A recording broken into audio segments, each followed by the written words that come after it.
Irmãos, hoje eu trago para vocês um testemunho muito forte.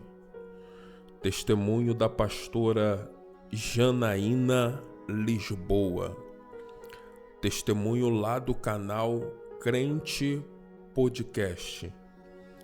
Ela se casou com um integrante do Bonde do Tigrão. Irmãos, esse é um dos testemunhos mais fortes que você vai ouvir. Porque aqui você vai entender como que Deus ele pode arrancar as pessoas de locais obscuros, de locais terríveis e trazer elas para a sua luz. Ela e esse integrante do Bonde do Tigrão, eles seguiam a religião do candomblé e Deus os arrancou de lá e os trouxe para o seu reino. Assista a esse corte comigo e depois assista ao episódio completo lá no canal Crente Podcast. Eu te peço para você deixar o teu like nesse vídeo. Te peço também para você se inscrever em nosso canal. Se você não for inscrito, ative o sininho das notificações. Eu te peço também para você compartilhar esse vídeo com alguém que precisa assistir esta mensagem. Compartilhe com seus amigos e familiares. Compartilhe nos seus grupos de WhatsApp. Compartilhe nos seus grupos de oração. Seja alguém que compartilha mensagens que falam sobre a transformação que Deus pode realizar em vidas. Eu te peço também para você deixar aqui nos comentários de que lugar do Brasil ou do mundo você está me assistindo, porque isso fortalece muito o nosso canal, tá bom, irmãos? Eu vou deixar vocês com o vídeo. Fica aqui um forte abraço do PH, que Deus abençoe. A minha família, né, meus pais, a família toda minha por parte de pai, tem essa ligação muito forte com a religião de matriz africana, né? Mas uns com a questão da Umbanda, outros na questão do candomblé. E quando a minha mãe engravidou de mim, ela e meu pai serviam, né? Não trabalhavam diretamente, mas frequentavam muito ali e serviam essas entidades, né? E uma das entidades que manifestavam lá tinha o nome de Janaína. Então, quando a minha mãe engravidou, né? Ela não sabia ainda o sexo e a entidade falou para ela, ó, é uma menina. E ela falou, vou botar o seu nome nela. E, então, por isso que o meu nome é Janaína. É um nome que foi dado pela minha mãe sem entendimento, né, a uma entidade que ela servia. Então, eu nasci e cresci dentro desse meio, né, de sessões, de trabalhos, de ofertas, oferendas. Fui batizada numa cachoeira pelas entidades. Então, eu cresci vendo aquilo ali. E eu sabia que quando eu chegasse ali à maioridade, eu estaria bem mais envolvida, porque eu estaria apta a servir ali, né? Então, apesar de ter essa conexão muito forte, ao longo da minha vida, né, com as minhas amizades ali, na infância, ali, beirando a adolescência, eu participei de algumas pequenas células que tinham próximo à minha casa, de algumas igrejas. Eu lembro que quando eu tinha uns 12, 11 anos, uma amiga minha era da igreja, me chamava para ir na célula lá na casa dela. Então, eu sempre, de uma forma ou de outra ali, ouvia um pouco da palavra e gostava, sabe? Eu sempre fui uma pessoa que gostei muito de estudar, sempre fui muito mergulhada no estudo, me formei, né? Tenho especializações, porque eu sou uma pessoa que eu amo ler, né? Leitura, para mim, assim, é conhecimento, eu tenho sede de aprendizado. E aí eu gostava muito de estar ali naqueles ambientes. Então, você vê, né? Eu criança, algumas sementes foram lançadas ali, né? Só que pelo fato da minha mãe ter me oferecido, né, para servir ali, todas as vezes que eu queria me aproximar, ir para a igreja e me envolver, eu era tolhida de certa forma. Não vai. E aí, quando você é criança, né, você não tá ali com a liberdade de escolher o que fazer da sua vida. Hoje a minha mãe também é serva de Deus, meus pais são servos de Deus, graças a Deus. Mas naquele tempo eles não tinham esse entendimento. Então, quando eu fui crescendo, né, e entendendo e que eu quis me aproximar, eu fui tolhida, mas também não fazia questão, também não tinha muito entendimento, nem maturidade, né, para ter esse discernimento. Então, eu deixava de lado, mas algumas coisas eu fiz primeira comunhão, né, porque a maioria, né, quando você está envolvida ali na macumba, você também diz que é católico. Naquele tempo, as pessoas tinham um pouco de vergonha ainda de falar, eu faço macumba, eu sou macumbeiro. Então, eu sou católico. É o que eu dizia para as pessoas, né, que eu era católica. Então, eu fiz primeira comunhão, né, participei ali, fiz perseverança, um monte de coisa. E me envolvia. Só que, assim, algumas coisas entravam em confronto. Eu sempre fui a pessoa que gosta de estudar. E aí eu lembro que, numa célula, a líder da célula na época, que era a mãe da minha amiga, falou, a gente não pode se prostrar diante de imagem, a gente não deve prestar culto a essas imagens, a gente não deve fazer imagem, está tudo escrito lá em Êxodo 20. Então, quando eu ia para a igreja católica, eu falava, mas está escrito que a gente não pode ter imagem. Por que meus pais têm imagem? E aí eu não encontrava a resposta, então eu ficava sempre com aquela lacuna ali vazia que não era preenchida. E eu sou uma pessoa que eu gosto de entender as coisas, eu gosto de mergulhar no entendimento. Então, até quando eu comecei a ter maturidade e discernimento, eu comecei a questionar, por exemplo, que eu ia lá no centro, vamos supor, tá? Aí você tem o quarto de santo. Aí no quarto de santo é um mundo de imagens, né? De entidades. Aí tinha a imagem lá de um homem mulato, com um tridente e chifre. E eu pensava assim, como que isso aqui pode ser de Deus? Se tem esse chifre, esse tridente, essa imagem não representa Deus, sabe?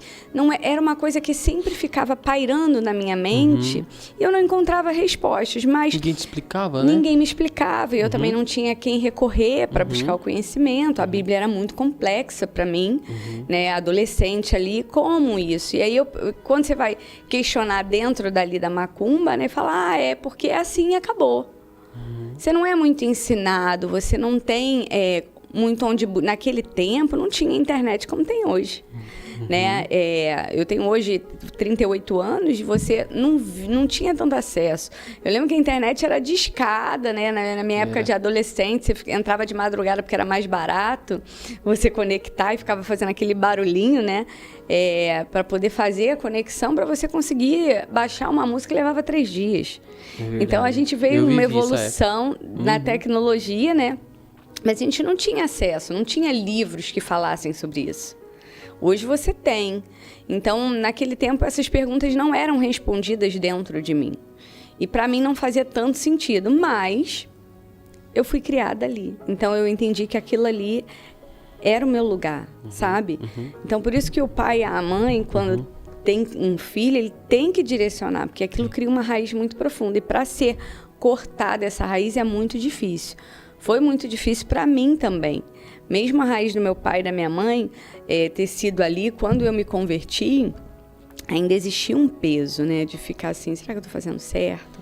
Até você ter um entendimento, fica esse peso. Então, a minha infância girou em torno disso. E aí, quando quando eu entrei na adolescência mesmo, eu comecei a sair muito, né, com as minhas amigas, o tipo de vestimenta era uma vestimenta sexual, sabe? O tipo de foto eram fotos que tinham esse cunho de mostrar demais, sabe? É uma coisa que eu me envergonho muito hoje, que hoje eu olho e falo assim, gente, como eu consegui usar essa roupa? Como? E você atraía muitos homens para você? Ah, sim. Eu nunca fui de ter muitos relacionamentos, mas chegavam muitas cantadas, né? Olhares, muitos convites, muitos olhares, e isso era uma coisa que era intencional, né? Porque você aprende, todas as suas amigas fazem, não tem problema nenhum fazer. Vamos junto, né? É comum. Entendi. O mundo mudou. Era isso na minha cabeça, sabe? Então, eu passei a viver nesse meio, né, de sair de noite. Apesar de ser uma pessoa que sempre gostou de ficar em casa, eu ia porque as minhas amigas estavam ali, era um meio. As amizades, né? Então, Era começou um a influenciar você. Exatamente. Eu nunca fui de beber muito, meus pais nunca beberam, né? Nenhum dos dois, nem minha mãe, nem meu pai. Então, isso era uma referência pra mim, né? Então, eu nunca fui de beber. Eu bebia um copinho, mas nada assim, né? Exageradamente. Para experimentar, para ficar ali com os amigos, para não desagradar, né? Então, eu ficava ali naquele ambiente, mas sempre muito mais contida, né? Eu sempre fui muito mais observadora. Então, quando eu entrei nessa fase, né? Eu fazia eventos na faculdade, fazia faculdade, iniciei fazendo faculdade de educação física. Então tinha aquelas chopadas, festas, e a gente ia para aquelas festas, eu ajudava a organizar, então eu tinha os convites, então eu distribuía convites, as pessoas começaram a me conhecer bastante. Foi aí que entrou meu esposo, né? O meu esposo entrou num momento da minha vida onde eu tinha um relacionamento que era uma pessoa que na época eu gostava muito, e essa pessoa do nada, né, terminou comigo. Eu fiquei mal, muito mal. Não ao ponto de ficar sofrendo muito, mas eu fiquei muito triste. Por quê? Porque eu não esperava com o término. E aí, naquele momento, né, eu fiquei assim, sem chão. Eu falei, quer saber? Eu não vou mais namorar mais, isso não existe, sabe? O tempo é outro, acabou isso. Então, você vê, o diabo ele vai colocando na nossa mente que a gente não tem valor, que acabou. Você não pode mais ter um relacionamento sério, não existe mais fidelidade, não existe mais. E aí você vai desacreditando de tudo e o seu emocional vai morrendo. Por isso que hoje a gente vê muitas adolescentes, jovens, com depressão, tentando suicídio, se matando. Por quê? Porque já não acredita mais em nada. E eu estava naquele momento desacreditada e eu falei, olha, eu vou viver minha vida curtindo agora, não quero um relacionamento sério. Chega. E aí, nesse momento, né, meu esposo, que na época era do bonde do Tigrão, me adicionou no antigo Orkut, não sei se você lembra disso. E aí, ele me adicionou, mas eu rejeitei.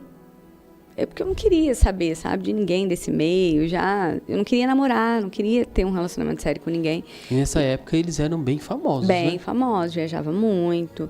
E aí entrou em contato comigo, primeiro eu achei que era fake, aí já deletei direto, né? Isso é fake, porque aí sempre teve essas coisas, né, de alguém se passar para um artista e tal. E aí eu falei, não quero não, e fui excluir, né? E aí depois ficou mandando mensagem e tal, e eu falei, não é ele. E aí excluía e tal, respondia, mas deixava de lado. Até que ele foi nos Amigos em Comum, e aí encontrou uma amiga minha, que fez essa ponte, falou pra mim, amiga, é ele mesmo. Eu falei, não, mas eu não quero me envolver com alguém desse meio. Quem não já tá difícil, imagina nesse meio. Você tá doida? Não quero. Mas ele te conhecia de algum lugar? Não. Ou ele te escolheu assim, né? Ele viu a foto. Viu a foto e gostou. E aí foi lá, né? Na época era no direct, né? E aí ele mandou mensagem. Às vezes eu respondia, às vezes não. Mas eu não queria assunto. E aí ele pegou meu endereço com ela. Olha só. Ela já conhecia ele há um tempo. E aí, nesse de pegar meu endereço, ele mandou cesta de café da manhã, buquê de flores. Ele nunca tinha me visto pessoalmente. Eu achava ele um louco, que eu falava assim, gente, esse cara é louco. Como que ele manda cesta de café da manhã, buquê de flores, pra uma pessoa que ele nem conhece? Que loucura é essa? Nunca me viu pessoalmente. Se fosse toda a foto montada, né? Ele não ia saber, porque não me viu. E aí, a minha amiga falou, amiga, por favor, vamos sair, a gente marca, você conhece ele, porque ele tá enchendo o meu saco. Ele vai contar isso aqui, você vai morrer de rir o dia que ele vier aqui. E aí, ele ficou atrás de mim uns 10 meses, assim, e eu não queria saber dele. E aí, o que aconteceu? Ele muito esperto, né? Ele fez amizade com as minhas amigas, e a gente, com 18 anos, ninguém tinha carro, né? E as minhas amigas ficaram amiga dele, ele já tinha carro. Ele falava, amiga, vamos pegar uma carona com o Gustavo, que o Gustavo vai pra festa hoje com a gente. Aí a gente pegava aquela carona ali, né? Aproveitava aquela carona. Eu, como não estava interessada em ninguém, não saía pra ficar beijando a boca, saía pra dançar. Eu não ligava, né? Ele é um cara legal, e aí a gente ficava ali na amizade. Tudo que eu queria que ele chegasse em mim, eu falasse assim, olha, eu quero ficar com você. Aí eu ia falar pra ele, não vai rolar. E acabou a história. E ele ia desistir, só que não foi isso que aconteceu. Ele ficou ali, fazendo amizade com as minhas amigas, comigo. E num determinado momento, a gente já estava bem próximo, né? De amizade mesmo, de sair, se divertir e tal. Ele sempre me cortejando, eu já sabia que ele tinha interesse em mim. Você quer beber alguma coisa? Quer comer alguma coisa? Quer não sei o quê? A gente sempre nas baladas. E aí, chegou um tempo que ele sumiu, Rafael. Sumiu. Falei, estranho, o Gustavo sumiu. É que aconteceu alguma coisa? E aí, eu bem durona, né? Liguei pra ele e falei, aconteceu alguma coisa, Gustavo? Ele, não. Aí eu falei, não, é porque você sumiu. Eu falei, tá viajando muito, tá trabalhando muito? Ele, não, tá tudo bem. Aí eu falei, bom, se tá tudo bem, então tá bom. Ele, eu vou te falar uma coisa agora, aproveitar essa oportunidade que você me ligou. A partir de agora eu só vou sair se for com você sozinho. Eu não vou sair mais você e as suas amigas. Porque você sabe que eu tenho interesse em você e a gente já tá nessa questão há um tempo. Eu nunca falei isso diretamente pra você, mas eu resolvi falar agora. Falei, então tá bom, então você me busca aqui hoje. Aí a gente foi e começou a sair. Um mês depois da gente saindo, ele virou e falou assim, olha só, eu não tô aqui pra brincadeira com você, eu quero namorar com você. E daqui a 6 meses eu vou te pedir em casamento e daqui a 6 meses a gente vai casar. E foi isso que ele fez. Ele me pediu em namoro, a gente começou a namorar. Passou 6 meses, era no dia do meu aniversário, completava 6 meses, ele me pediu em casamento. E 6 meses depois a gente casou.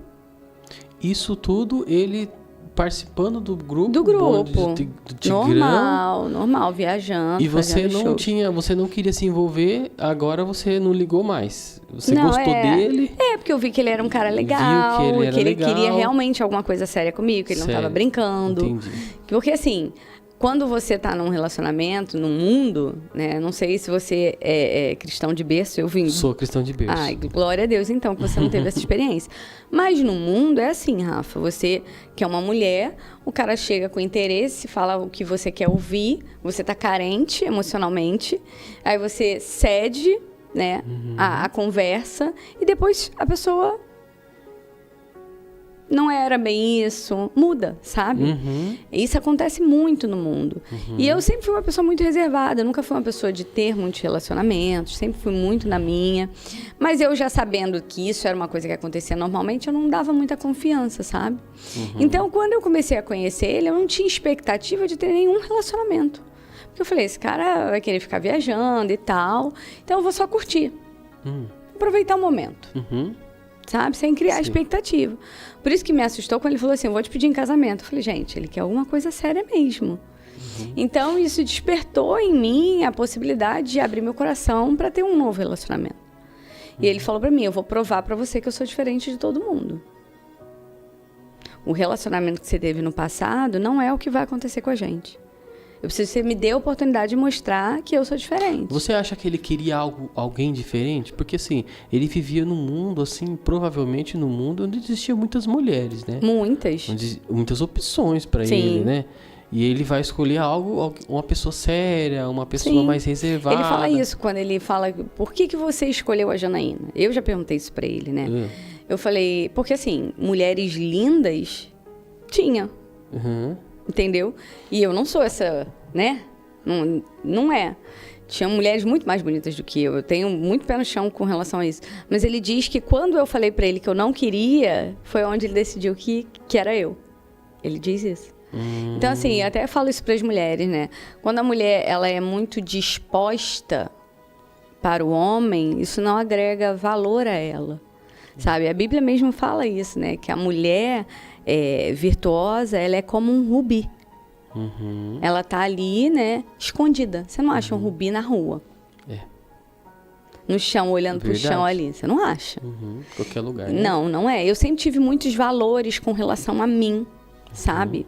Eu não era uma mulher que eu me desvalorizava. Eu sabia quem eu era, eu sempre tive identidade. Porque eu tenho um pai que me ama muito, né? E sempre gerou essa identidade em mim.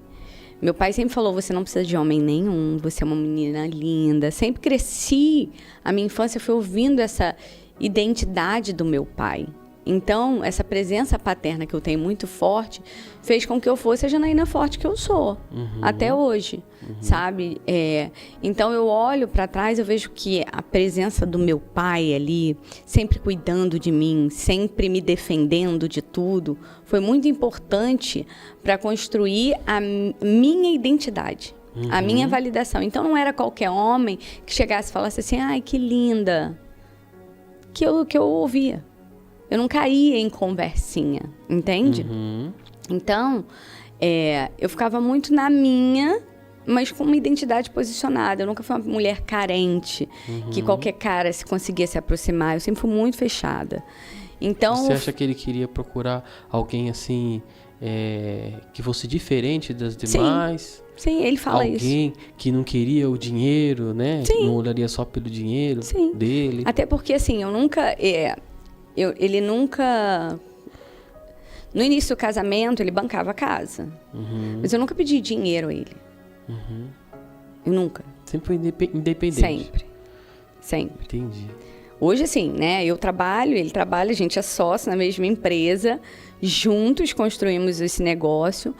E o dinheiro entra todo para nós dois. Mas eu sempre tive a minha renda para mim.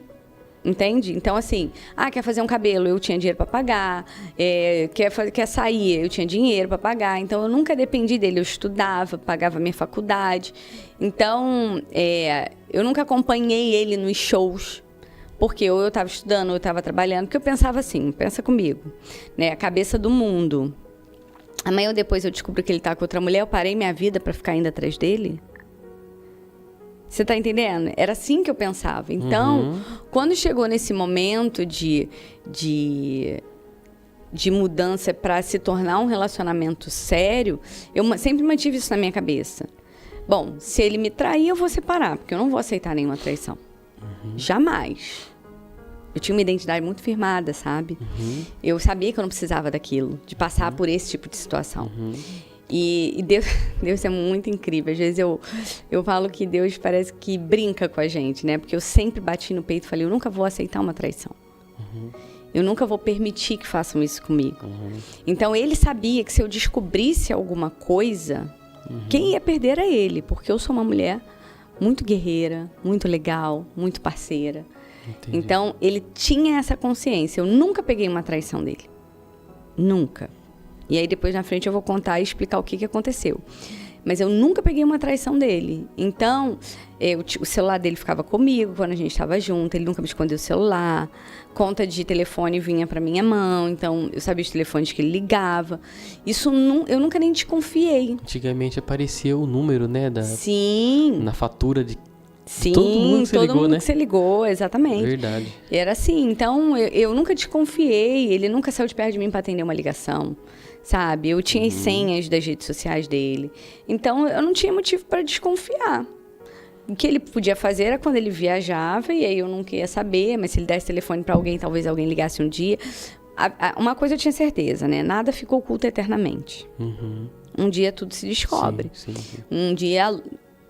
Traz a luz, né? Então eu falei, olha, eu sempre falei isso pra ele. Se um dia eu pegar uma traição, você vai ficar sozinho.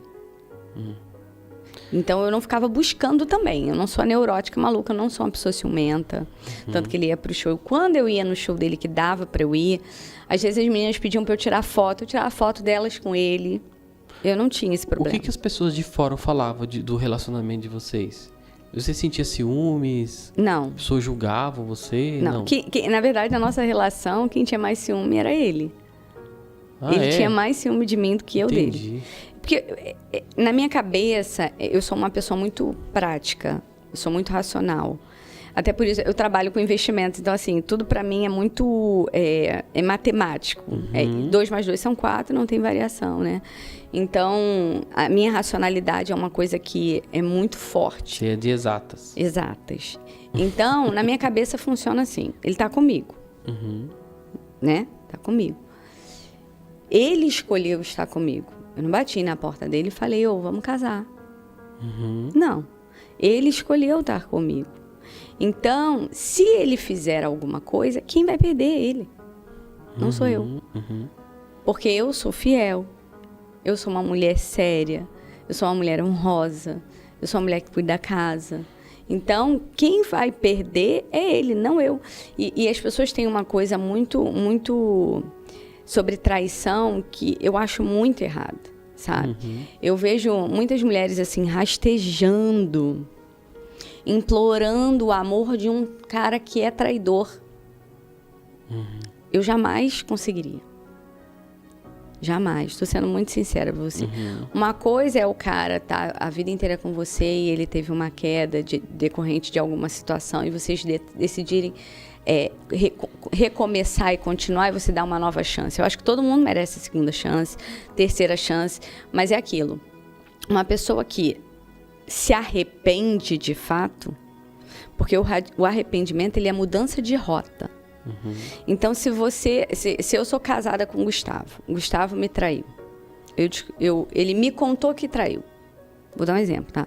Ele chegou pra mim e falou, amor, sem entendimento da palavra. Primeiro de tudo, a gente não tinha entendimento da palavra. Ele chega pra mim e fala assim, amor, eu te traí. Aconteceu, foi tal lugar, isso. Me perdoa, nunca mais vai acontecer. Eu vou perdoar. Se eu descobrir de novo, eu vou perdoar ele também. Mas eu escolho não ficar. Você tá entendendo? Não tem raiva, não tem rancor, nada. Mas é porque eu não mereço. Sabe, porque eu não mereço viver uma vida onde eu não consigo mais acreditar no meu parceiro. Você tá entendendo? Entendi. Eu não consigo mais acreditar a autoridade. Eu não consigo mais olhar com admiração. Então, na verdade, a pessoa, quando ela trai, quem está sendo traído não tem nada a ver com isso. Diz respeito a quem traiu. O traidor é ele. Perdendo mais é ele, né? O traidor é ele. A consequência, quem vai sofrer é ele. Uhum. Porque eu fiz um voto diante do Senhor. Quando eu subi no altar com ele, eu escolhi falar diante de um pastor, porque eu escolhi um pastor para fazer meu casamento. Mesmo a gente estando na macumba, eu sempre gostei da cerimônia. Foi um pastor que fez. E é incrível, porque a gente assiste um vídeo do casamento, ele profetiza a nossa história. Exatamente o que acontece. É impressionante. Meu Deus. Impressionante. E aí, quando a gente casou, eu falei para ele, eu te prometo ser fiel na alegria, na tristeza, na saúde, na doença. Amando, te honrando, te cuidando. E eu fiz tudo isso. Então, se eu fiz a minha parte e o outro não fez, a minha semeadura vai ser boa. A dele não. Então, isso para mim é muito claro.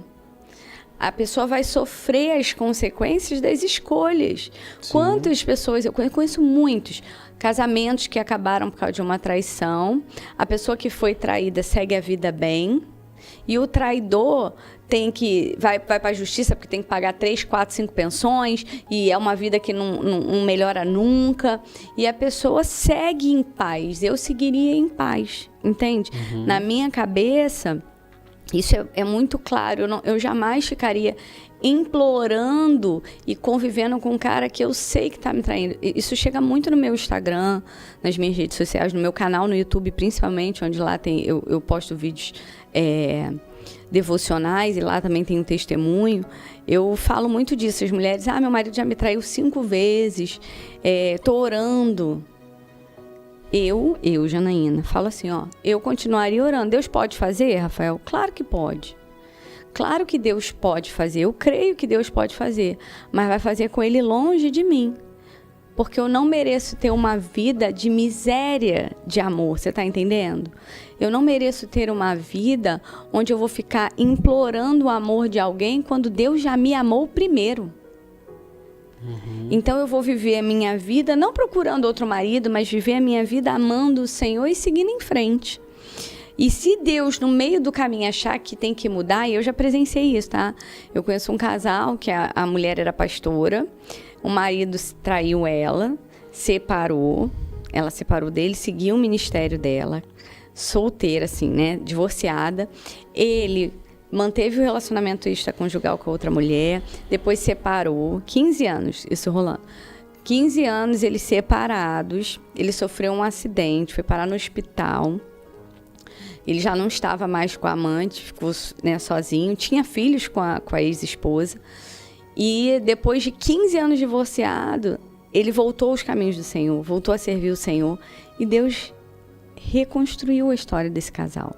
Mas você entende que ela seguiu uma vida dela em paz. Ele que viveu cheio de tribulação, não ela. Então, assim, Deus pode fazer? Pode, mas Ele tem seus meios. E os meios de Deus, a grande maioria das vezes, Ele vai tratar com aquela pessoa. E você não precisa ficar sofrendo amarguras e dores e traumas nesse processo. Então, assim, quando eu me vi casada com o Gustavo, né, que de fato ele cumpriu o que ele falou, a gente namorou, noivou e casou em 11 meses. A gente já estava casada, eu me vi casada com ele com 19 anos. Né? Ele no candomblé, eu já não estava mais indo sempre na Umbanda. Todas as vezes que eu falava para ele, eu vou no seu centro com você, ele dizia não. E eu achava aquilo estranho, sabe? Eu falava, vou com você. Ele, não, você não pode entrar lá. E eu ficava, gente, por quê? Depois ele me falou que eles não queriam que eu fosse pra lá, porque eles, antes dele casar comigo, eles disseram pra ele que eu não era mulher pra ele. Eles falavam isso o tempo inteiro. Ela não é mulher pra você, escolhe outra. Eu não sabia disso. E aí ele insistiu, não, eu vou casar com ela, ela é a mulher da minha vida, eu vou casar com ela, eu escolho ela, eu quero ela. Ele bateu nessa tecla. E aí ficamos ali casados, né? No primeiro ano foi muito difícil, porque nesse primeiro ano eu descobri que ele era alcoólatra, né? Porque... você não sabia não, que ele era alcoólatra? Porque assim, ele viajava com o bonde do Tigrão, geralmente quarta, quinta-feira. Aí voltava no domingo. Então eu meio que ficava com ele segunda e terça. À noite, e ele já viajava de noite. Passava de pouco novo. tempo com ele. A gente passava pouco tempo juntos, entendeu? Então, o tempo que ele estava ali, estava tudo bem, porque a gente ficava com saudade, não tinha motivo para brigar, eu não sou uma pessoa ciumenta. A gente saía, ele saía, a gente bebia, ele bebia com os amigos dele, eu estava ali e tal. E depois ele viajava com o Tigrão de novo. E quando eu me vi casada, é que, de fato, eu fui perceber que ele era alcoólatra. A gente ia para o mercado, era um carrinho de mercado para mim, para fazer as compras, botar as comidas, e um só de álcool. Ele bebia uísque, bebia vodka, bebia essas coisas todas. Mas aquilo mexeu com você? Você surpreendeu ou você achou normal? Então, a minha família, né, paterna, tem um histórico de álcool muito, muito forte. Né? Meus tios bebem muito.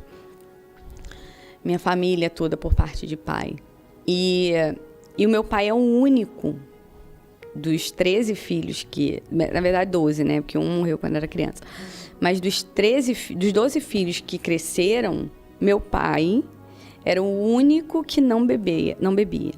E meu pai também foi o único que nunca bateu nos filhos. Porque meu pai cresceu com um pai muito agressivo e também alcoólatra. Então aquilo traumatizou tanto meu pai que meu pai falou, eu nunca vou botar uma gota de álcool, porque meu avô batia na minha avó. Entendeu? A família do meu pai, ela foi meu avô ficou casado com a minha avó até a morte dele, né? Mas diante de muito sofrimento. Entendi. Muita violência doméstica. Então, o histórico do alcoolismo vem muito forte na família do meu pai. E meu pai foi o único que nunca botou uma gota de álcool na boca e nunca bateu nos filhos. Porque meu avô batia muito neles. Muita coisa. Era espancamento mesmo.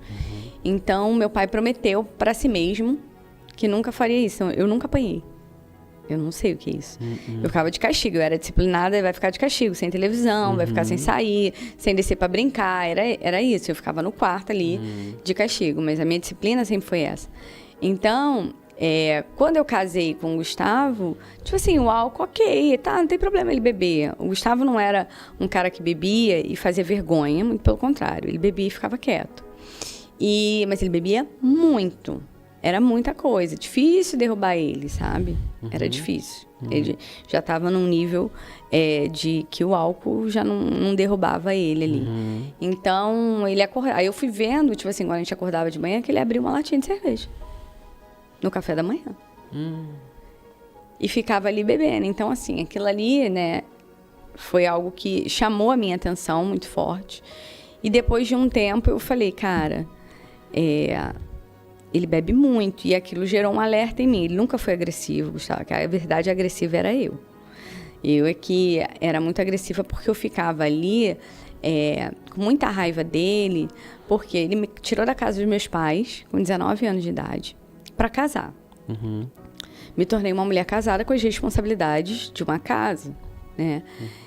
Com 19 anos, e eu escolhi estar ali com ele. Só que ele casou querendo levar uma vida de solteiro. Porque ele queria sair, e aí eu ficava assim, cara, eu não casei pra isso. Às vezes eu tava em casa, ele voltava do show, em vez de ficar em casa comigo, ele vou sair pra beber com os meus amigos. Eu falava, cara, como assim? Sabe? Não vai me levar para um cinema? Não era essa referência que você tinha de família, né? Não era. Não era. Meu pai e minha mãe são melhores amigos. O Gustavo não era um cara de conversar. Porque a família dele não é assim de conversar. Né? O pai dele criou ele com uma cultura de demonstrar. O Gustavo, por exemplo, só ouviu Eu Te Amo do pai dele depois de muito velho.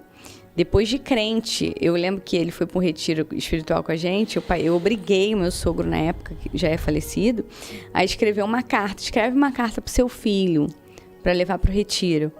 E ele falou, não, você vai fazer isso não. Eu falei, não, você vai fazer. Escreve qualquer coisa que você sinta. A gente tem essa carta até hoje.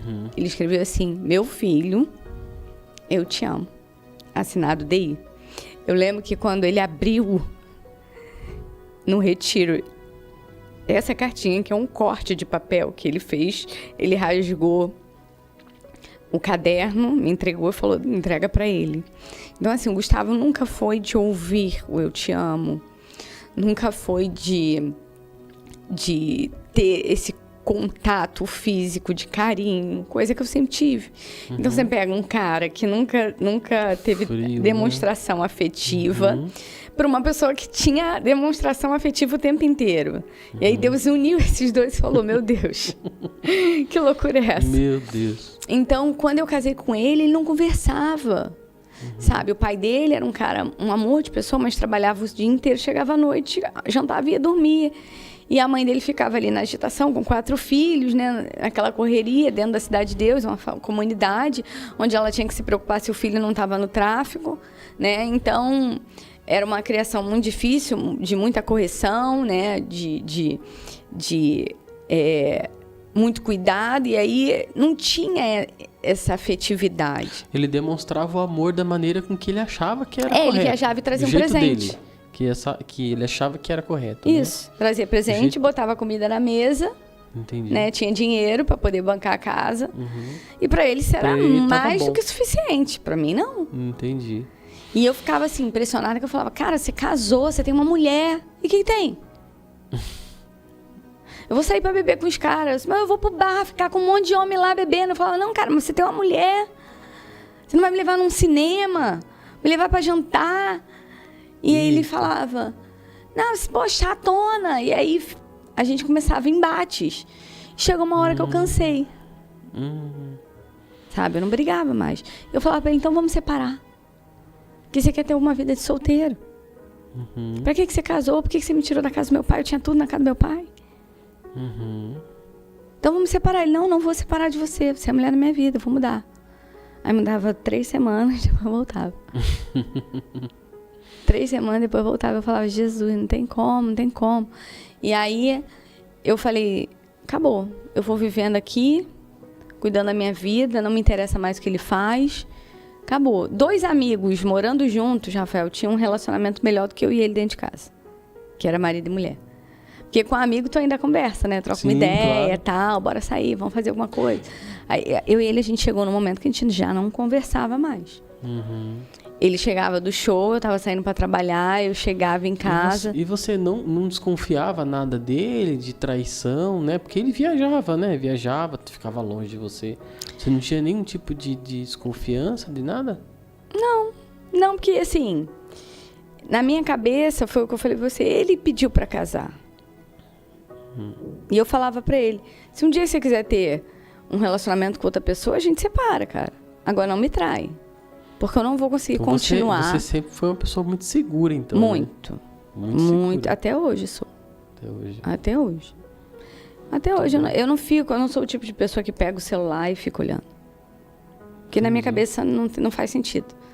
Agora, vamos supor, se ele chegar, eu for meter a mão no celular dele, e ele falar, não vai mexer, aí eu vou desconfiar. Tá entendendo? Então, eu nunca desconfiei, porque eu sempre deixei muito claro para ele isso. Você não tinha essa dependência emocional. Zero dependência emocional, por isso que eu tô falando. Zero. A identidade que meu pai me deu de segurança é importantíssima até hoje na minha vida, dos meus negócios. Hoje eu sento em roda com vários homens para fazer negócio e eu ajo normalmente. Eu sou muito segura, sabe? Que legal. Eu não tenho medo. Importante isso, né? Eu não tenho medo. É um relato inédito. É mesmo? Para nós aqui é inédito. Eu sei que você que tá escutando aí, do outro lado, você já escutou vários testemunhos aqui.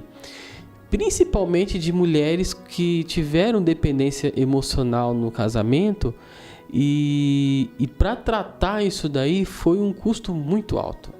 Né? Existia um tempo, existia um sofrimento muito grande para tratar.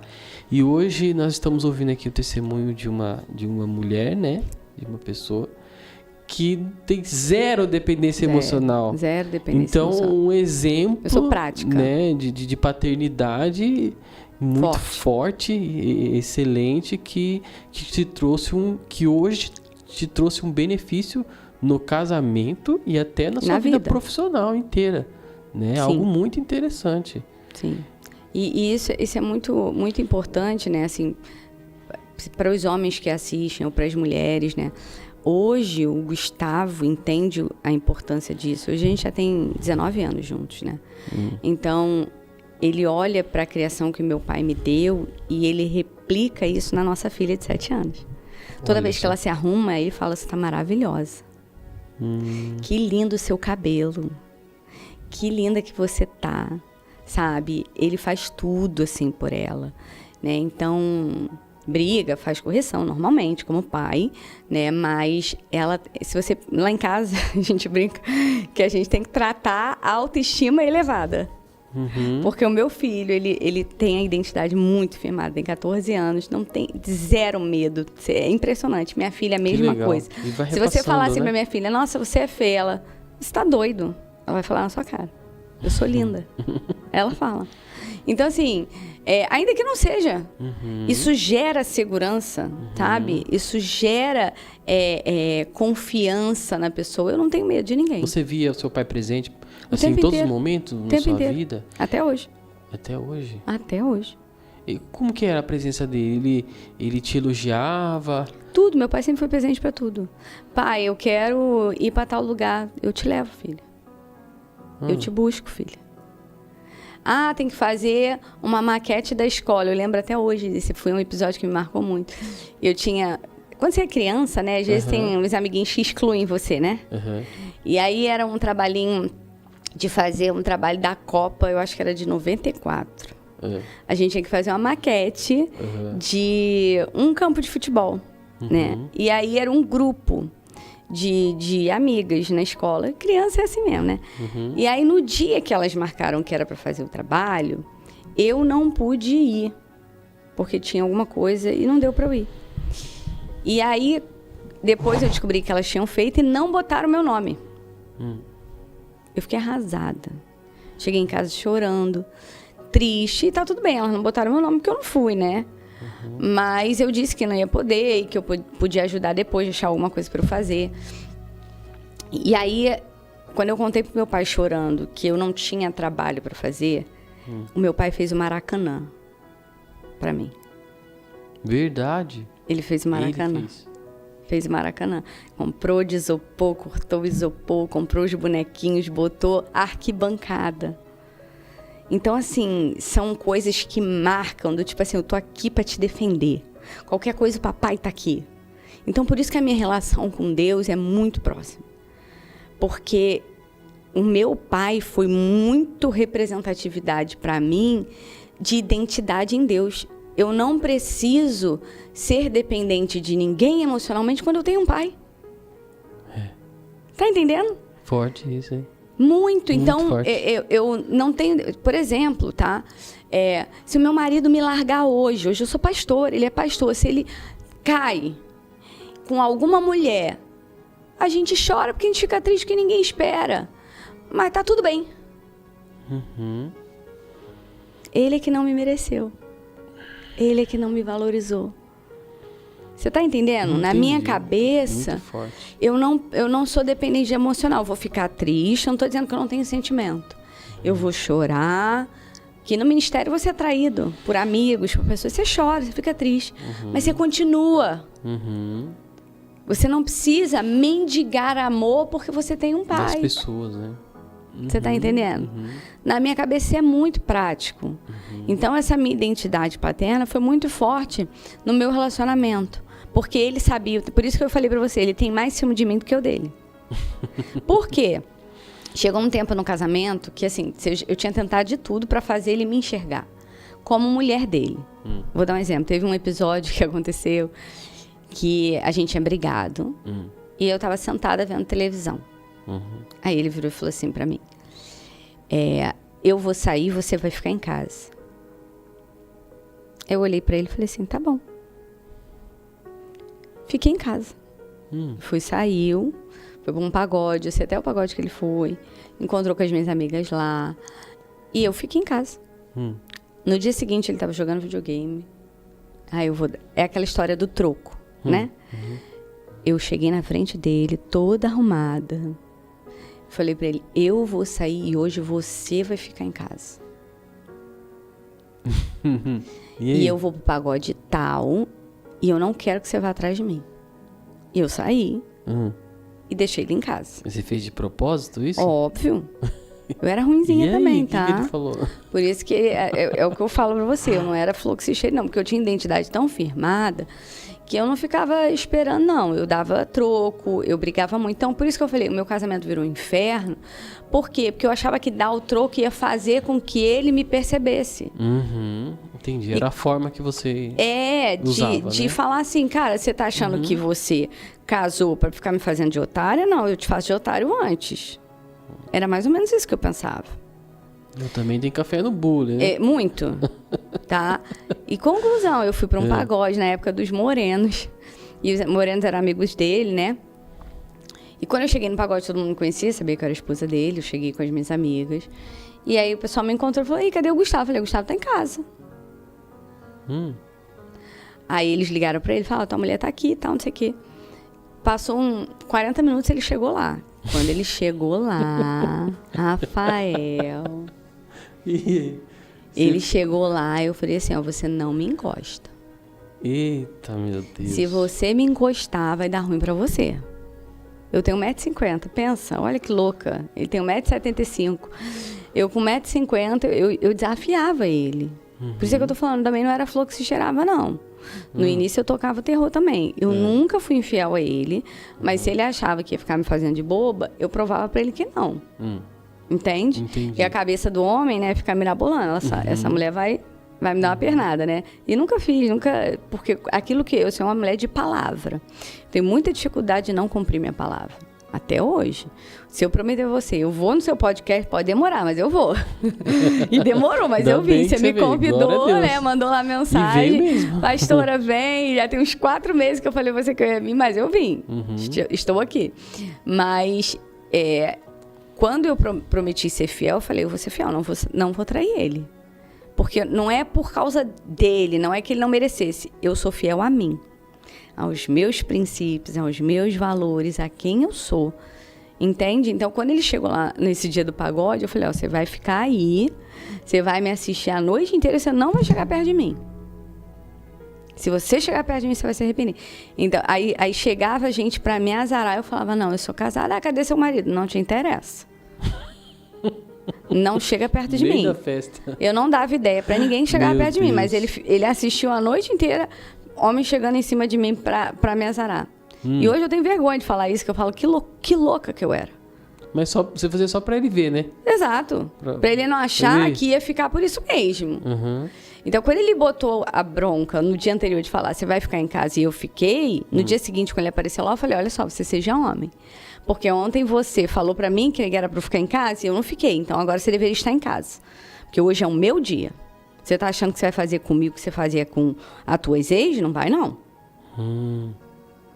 Depois desse dia, nunca mais ele fez isso. Nunca mais? Nunca mais. Ele saiu sem mim. Mas ele precisava ver, porque assim, o homem testa a gente, ele vai vendo até onde você vai aceitar. Muitas mulheres me procuram e falam assim, meu marido me traiu e eu resolvi perdoar. Eu pergunto, ele te pediu perdão? E aí? A maioria não. Então se prepare para ele fazer de novo, eu já aviso. Por quê? Porque à medida que você aceita uma vez, você vai aceitar 2, você vai aceitar 3, até a hora que sua autoestima estiver jogada no lixo e você não conseguir mais levantar. Entendeu? O homem testa você. Eu não estou falando que Deus não pode restaurar um casamento, tá? Eu já vi várias vezes. Mas quando existe uma traição, existe o tempo da cura. Existe um tempo para você se entender como mulher, a sua identidade, sabe? Eu sempre fui uma mulher que eu me cuidei, não por causa dele ou por ninguém, por mim. Eu gosto de me vestir bem, eu sempre trabalhei para ter dinheiro para comprar as minhas coisas, eu sempre caminhei, eu sempre fiz exercício físico. Por quê? Para mim. Porque eu gosto de estar bem comigo. Não sou uma mulher sarada, você não vai me ver fortuna, mas vai me ver com saúde. Sabe? Por quê? Porque eu sou templo. Eu sou templo do Espírito. Então, eu preciso cuidar de mim e por Deus. Eu brinco lá na igreja, eu falo, eu cuido da minha saúde física, porque eu quero pregar até 95 anos. Entendeu? Glória a Deus. Eu quero estar com vivacidade para fazer o meu chamado, até quando Deus achar que eu tenho que fazer. Então, nesse período turbulento do testemunho, a gente brigava muito.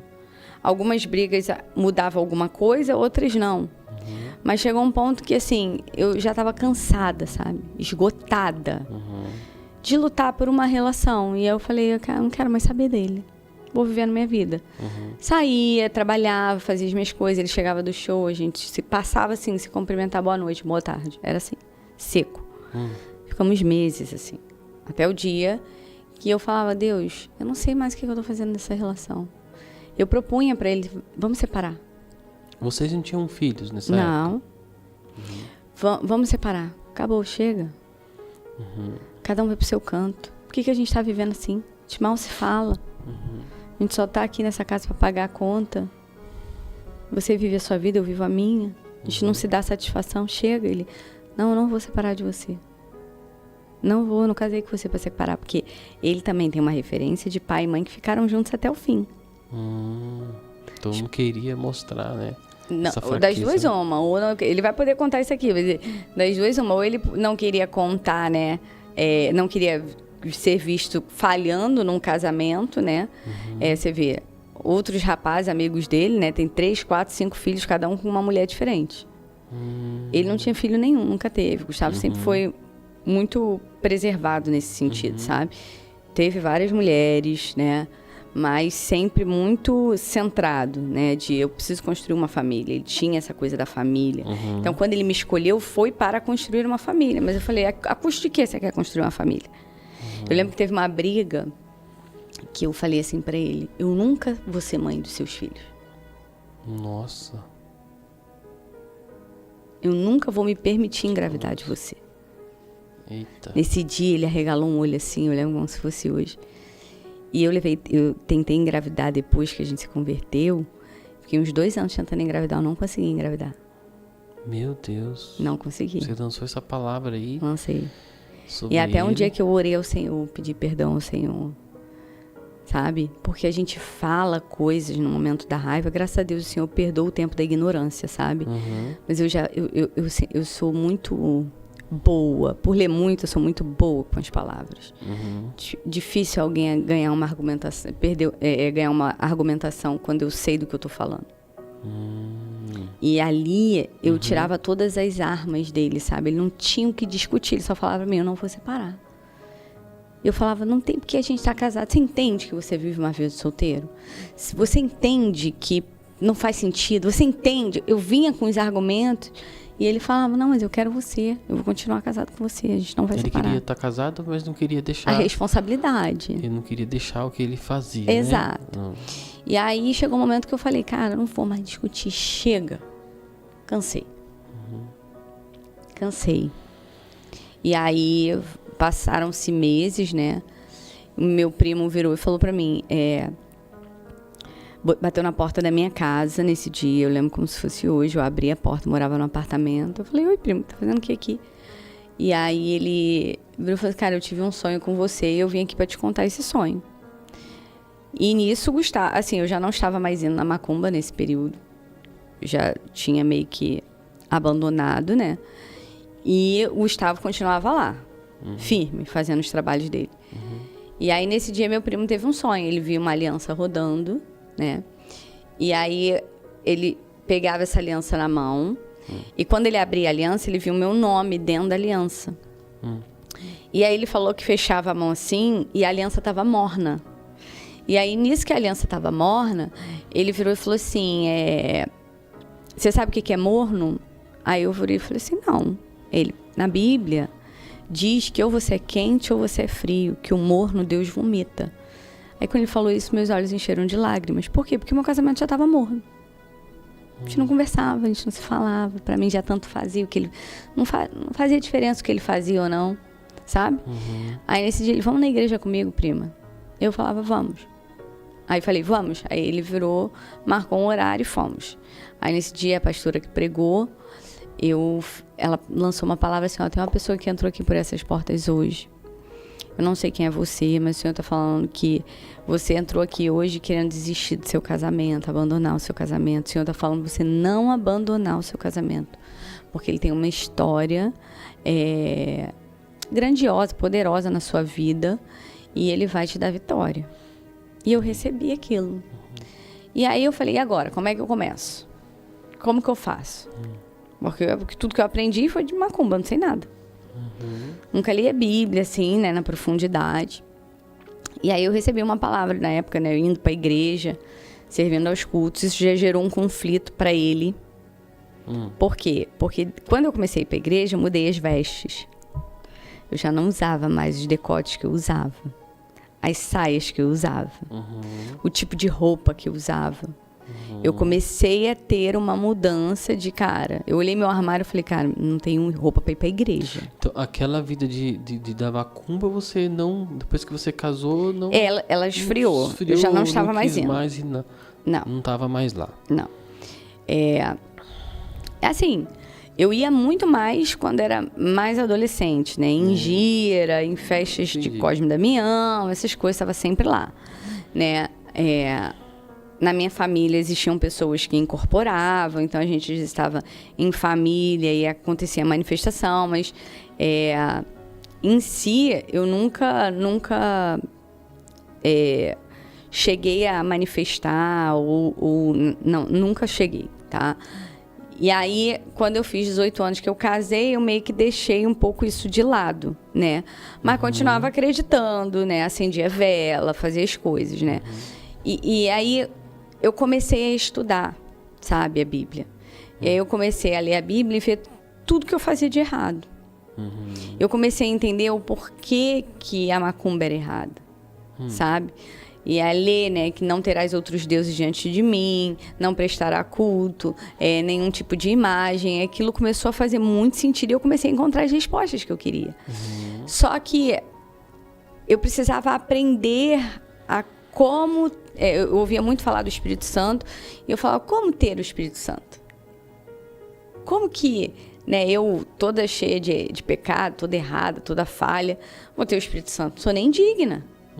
E aí um amigo, né, falou, Jana, você que tá lendo, né, porque eu tava lendo a Bíblia, eu falei, cara, não tô entendendo nada. Porque você pega a Bíblia, vai ler, você não tem profundidade, não tô entendendo nada. E ele falou, faz o seguinte, para você que tá começando, você precisa saber quem é Jesus. Primeira coisa que você precisa saber, quem é Jesus? E para você conhecer a história de Jesus, você tem que ler Mateus, Marcos, Lucas e João. Lendo esses 4 evangelhos, você vai ver quem ele era, o que ele fez, o que ele pensava, como ele agia. E toda vez que você for tomar uma atitude, você tem que se perguntar assim, o que Jesus faria no meu lugar? A sua vida vai mudar depois disso. E dito e feito. Às vezes eu queria socar o Gustavo. E aí eu perguntava assim, vinha uma voz na minha cabeça e falava assim, o que Jesus faria no meu lugar?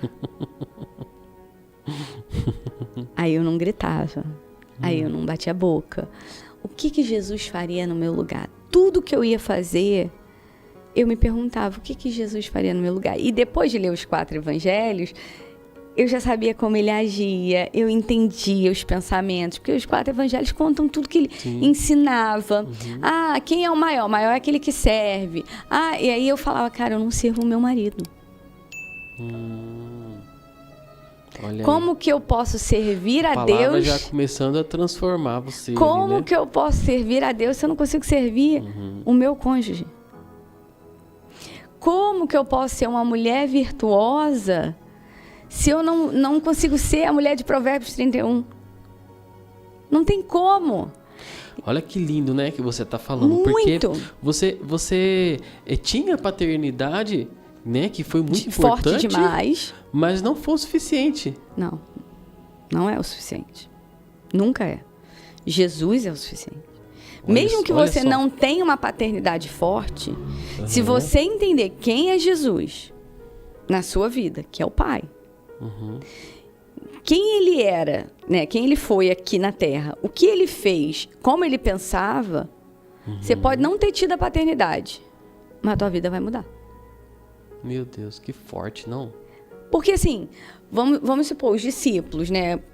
A Bíblia não conta a história de todos eles ali, mas com certeza tinha discípulo que tinha problema familiar. Sim. E aí você vê, né? Eles estão lá, o barco, no meio da tempestade. Meu Deus, e agora o que vai acontecer? O que vai acontecer? Vamos acordar Jesus. Aí acorda Jesus. Toma um sermão. Por quê? Porque eles que tinham que fazer.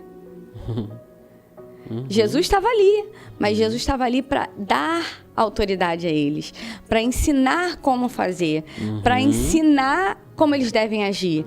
Então, depois que Jesus vai embora, eles estão ali, né? Ficam um pouco perdidos, mas depois eles entendem quem eles são em Deus, em Jesus, e aí começam a obra, começa a igreja. Você está entendendo? Então a gente vê, por exemplo, Mateus era cobrador de impostos, judeu, provavelmente tinha um ruído aí com a paternidade dele. O pai dele não devia apoiar ele ser o cobrador de impostos. Então devia ter uma ausência paterna ali. Conclusão, Jesus entrou na vida dele e mudou a história dele, e ele virou Mateus, né, do Evangelho. Sim. Então a gente vê que assim, a minha paternidade veio muito forte para mostrar a minha identidade como mulher. Mas como filha, só Jesus pode te dar. Só Jesus, verdade. Só Jesus. Então, quando eu me vi nesse casamento morno, eu comecei a ir para a igreja e estudar a palavra. E aí, a gente precisa entender, eu entendo muito de batalha espiritual, modéstia à parte, né? Porque eu vivi esses dois lados. Então, eu sei as estratégias, né? Com muita humildade e amor eu falo isso. Eu sei as artimanhas, o que é feito, como que é trabalhado, como ele age, como ele manifesta, como ele entra, as portas. Eu entendo pouco disso. Então eu comecei a ver que assim, a Bíblia ela não tem bagunça. Não tem bagunça. Existe uma ordem, uma hierarquia. E quando essa hierarquia é desrespeitada, vai dar problema. Vai dar problema. Sim. Porque o homem foi feito para um propósito e a mulher foi feita para outro propósito. Eu sou uma mulher de negócios. No meu negócio, eu exerço governo. Mas na minha casa, o governo é do meu marido. É dele. No meu trabalho, na nossa empresa, né? A gente hoje tem o nosso negócio juntos, mas durante muito tempo eu trabalhei sozinha. Eu dava o governo, dava a direção, e hoje a gente faz as decisões juntos. Mas a última palavra é do meu esposo. Eu obedeço. Isso aí é uma das perguntas que eu ia fazer para você. Fala. Né? Que como que vocês lidam com essa...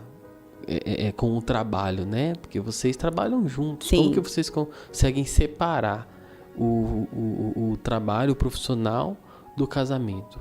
Porque quando não separa, vira um casal, quando Quando você trabalha numa outra empresa, outro no outra, né? Chega em casa, tudo bem. Mas quando vocês trabalham junto, né? Não, a gente não só trabalha juntos. Aí tem o ministério junto, tem filhos junto, tudo junto. Aí chega em casa, né? Você tem que esquecer de tudo, né? Não esquece. Mistura tudo. Só que hoje a gente, com 19 anos juntos, né? É porque a minha área e a área dele são um pouco distintas, né? O Gustavo, ele cuida de toda a parte operacional do nosso negócio. E eu sou toda a parte de fechamento de negócios, negociações, etc. De investimento, de contato com clientes, sou todo eu. Ele faz tudo acontecer por trás. Entende? Então, documentação, contrato, envio de e-mail do nosso negócio, tudo na conta dele. Recebimentos, é tudo ele. Então, meio que são partes distintas, entende? É junto, mas é distinto. Mas rola estresse, normal. Mas no lar, eu digo no ambiente do lar, assim, é algo que você tem que saber lidar ali na hora, pra não virar trabalho também, né? O tempo todo. Porque mas vira às vezes. Vira às vezes, não tem jeito. A gente fala, vira trabalho, é ministério. Vou falar de quê? Mas vocês têm um tempo pra vocês. Sim, a gente sai junto pra curtir, a gente viaja junto. Agora, né? A gente vai pra uma premiação de negócios, né?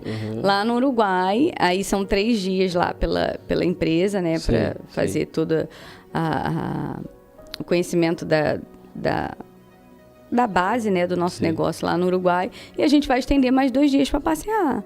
Então a gente tudo mistura, né? Aí tem o ministério também, a gente faz palestras juntos. Então a gente já... Mas assim, depois de 19 anos, a gente já entrou num consenso, onde a gente aprendeu a lidar um com o outro, tá? E não é fácil. Mas eu queria que você voltasse na parte que você estava falando quando você estava lendo a Bíblia, Sim. E Jesus estava falando com você. Isso. Tá. Aí a parte da batalha espiritual e da hierarquia, quando ela é quebrada, Jesus não entra. O Espírito Santo não entra. Quando as coisas estão bagunçadas, o Espírito Santo não entra. Ah, mas Janaína, o meu marido é ímpio. Não tivesse casado com ele. Casou, ele é o cabeça. Então, por exemplo, tá? Depois que eu me converti, eu entendi que eu precisava da autorização dele para ir para a igreja. Olha que loucura. Eu sempre independente, pedia autorização para nada. Chegava para ele e perguntava: amor, você se importa se eu for na igreja? Ele olhava para mim como quem diz: quem é essa? Porque eu fui mudando muita coisa. Ele chegava do show, a comida ficava na geladeira, ele que esquentasse. Ele chegava do show, às vezes de madrugada, eu levantava, esquentava a comida dele, botava no prato dele e dava pra ele. Olha só. Imagina, tipo assim, ele tava conhecendo uma outra Janaína. Porque eu... Vou dar um exemplo pra você, tá? No terreiro, você tem um pai de santo. Cada um tem a sua função ali. Existe uma hierarquia. E ela precisa ser respeitada. Se ela não for respeitada, dá problema. Nas coisas de Deus, o povo tende a achar que porque Deus é misericordioso e tem a graça dele, que pode fazer de qualquer jeito. Não pode. É não vai funcionar. Porque tem mulher hoje que virou homem. E não é para ser. Deus fez o homem como cabeça. E a mulher, ela está ali sendo uma com ele, mas cabeça do homem é o Senhor e da mulher é o homem. O que não significa que você tem que obedecer tudo que ele mandar, né? Do jeito de qualquer... Ah, vamos ali matar uma pessoa, vamos, ele é o cabeça. Não é isso. Sabe? Desde que não infrinja as coisas que Deus ensinou... A palavra de Deus. A palavra de Deus, você tem que obedecer ao seu marido. Até mesmo porque... E se você é o cabeça, se ele é o seu cabeça, o Deus tem que ser o cabeça dele, né? Aí a minha oração era assim, ó. Vou dar um exemplo. Às vezes ele chegava e falava assim: hoje eu quero que você vá porque ele fazia presença VIP em alguns lugares. Então, vamos supor, uma boate, sei lá, aleatória lá do Rio de Janeiro, chamava ele e falava, oi, Gustavo, na época chamavam ele de Gustavinho, oi, Gustavinho, você pode vir aqui fazer presença VIP na casa de show tal? Ele ia. Aí chegava lá na casa de show, a gente ficava lá. E às vezes eu não queria ir. Estava cansada, ia trabalhar no dia seguinte. Então, eu falava para ele, vai você. Porque essa era a nossa rotina, sabe? Então, eu não ligava, eu falava, vai você. Só que aí, quando eu me converti, e ele falava, vamos comigo, eu ia. Mesmo não querendo. Mas já mudou, eu ia. Sua atitude, eu ia e já não ficava de cara amarrada, não. Eu ia, era solícita com os amigos dele. Tudo bem, como é que você tá e tal. Não bebia, já não dançava mais. Ficava ali conversando, né, com as pessoas. Um outro tipo de postura. Mas eu orava e falava assim, Senhor, ele é o meu cabeça e tu é a cabeça dele. Eu estou aqui em obediência à tua palavra. Então, fala com ele. Aí, às vezes, a gente ficava 40 minutos e ia embora. Às vezes, ele, sabe, ele desanimava. Eram umas coisas assim que eu fui experimentando em Deus, que só com um posicionamento em Deus é que você vai experimentar. Porque tem muita mulher que não se posiciona na palavra. Que, eu quero a transformação, mas eu não quero abandonar o álcool. É igual eu falo assim, a Bíblia diz que beber não é proibido. De fato. De fato não é. Se o meu filho hoje, de 14 anos, perguntasse pra mim, mãe, beber é proibido? Eu vou falar, não. A Bíblia diz que você não deve se embriagar. Mas você não tem uma questão de, não pode.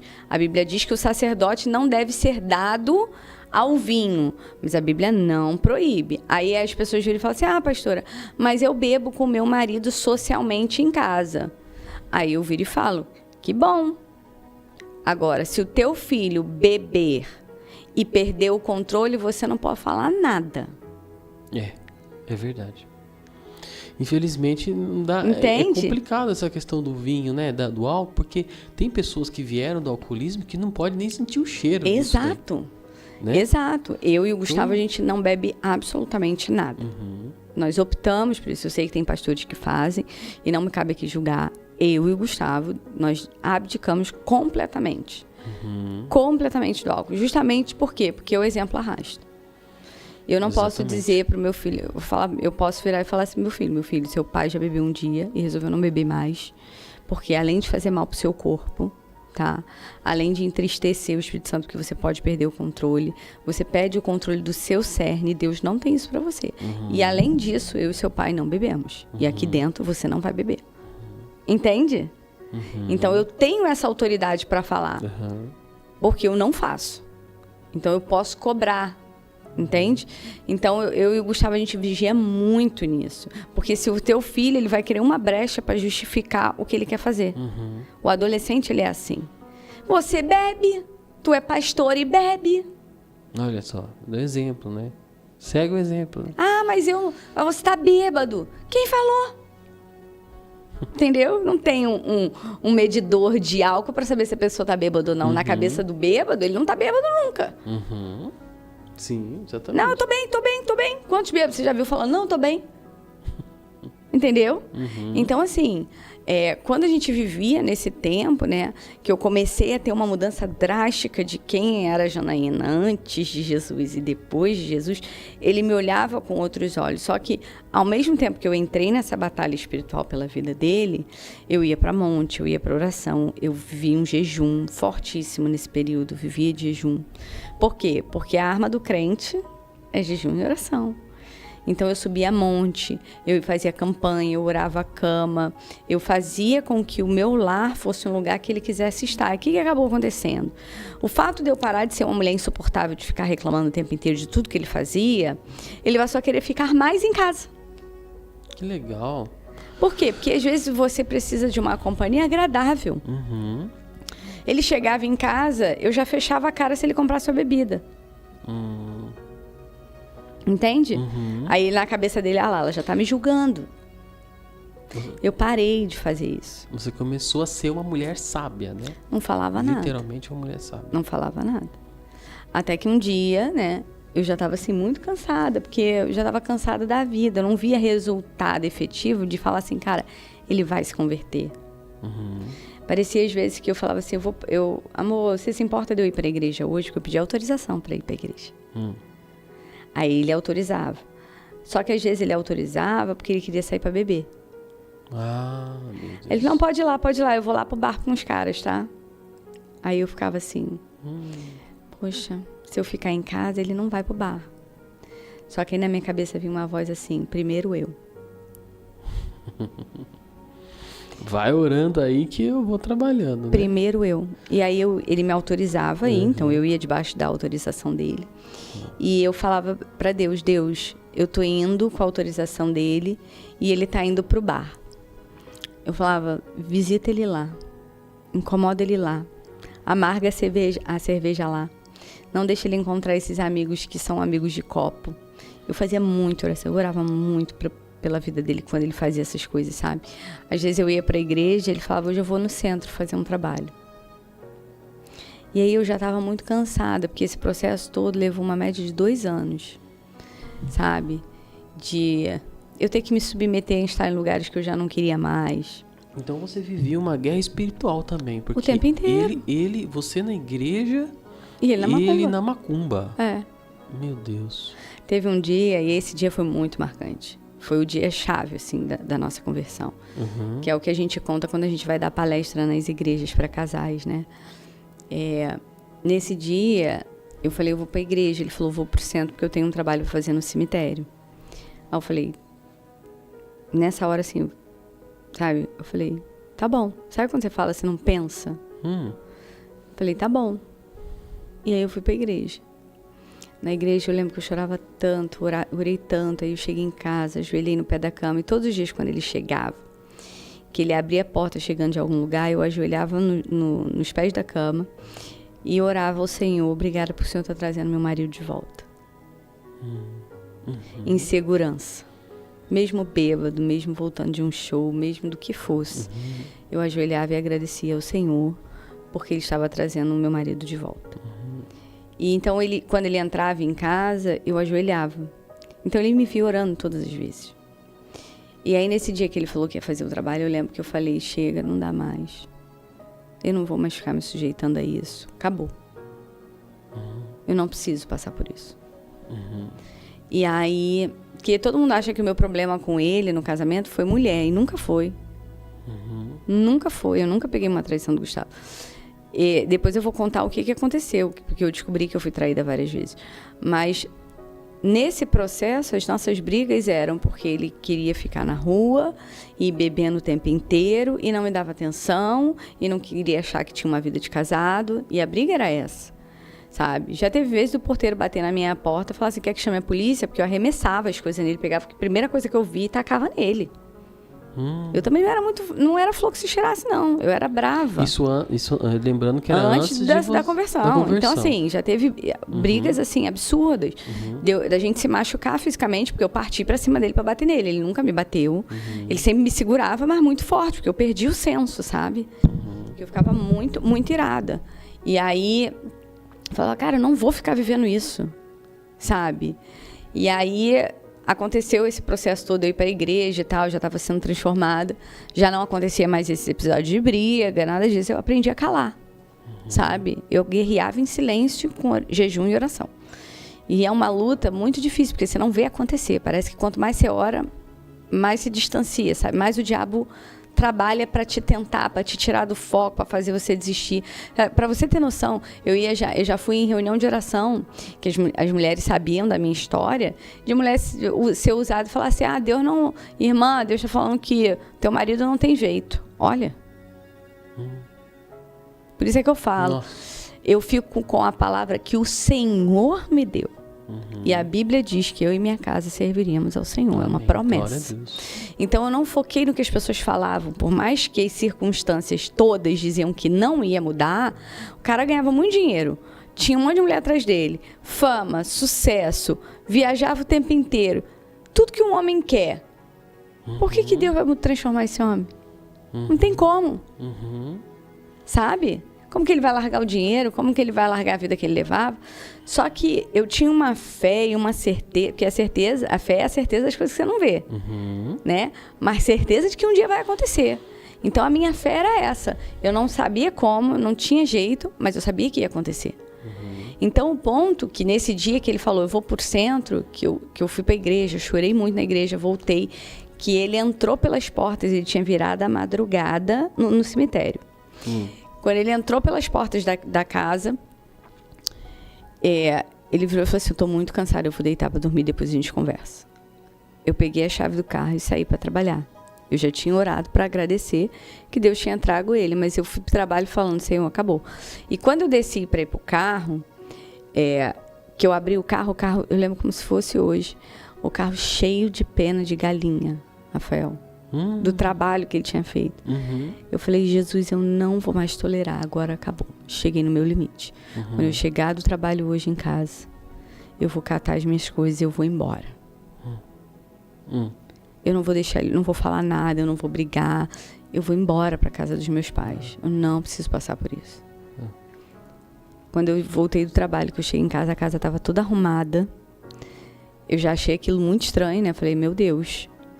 E aí, quando eu cheguei em casa, que eu olhei a casa toda arrumada, já achei aquilo meio estranho, que eu fui falar com ele, tudo bem, amor? Sabe quando você tá pronta para uma guerra e a pessoa vem com a bandeira branca? Aí eu falei, tudo bem, ele tem culto na sua igreja hoje? Aí eu falei assim, ué, tem. Aí ele veio e falou assim, hoje eu vou com você. Aí nesse dia ele foi. Aí assistiu o culto todo. E é até engraçado que nesse dia, né, ele é funkeiro, né? Então dava igual um funkeiro. Aí ele foi com um cordãozão assim, grossão, com um tigre de pingente enorme. E aí ele entra de camiseta dentro da igreja, sabe? E senta na frente, assim, do pastor da igreja e da pastora. E aí eu fiquei olhando e falei, ai, Jesus, que vergonha ele com essa roupa dentro da igreja.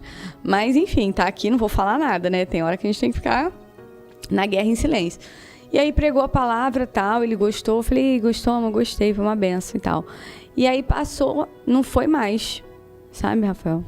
Não foi mais. Naquele dia que eu tinha decidido separar, não foi o dia da separação. E aí passou um tempo, aí anunciaram que ia um cara que era muito usado em profecia lá na igreja. Aí nesse dia eu falei, cara, eu vou chamar o Gustavo para ir, vou pedir para ele ir nesse dia, porque é a última chance que eu vou dar para nós. Chega, não dá mais para mim. Se ele não for nesse dia, eu vou separar. E aí nesse dia eu falei, amor, vai ter um culto especial lá na igreja e tal. Queria te pedir para você ir comigo. Eu quase não te peço nada, mas nesse dia eu queria te pedir para você ir. Ele, tá bom, eu vou. Alguma coisa ali já estava acontecendo com ele, né?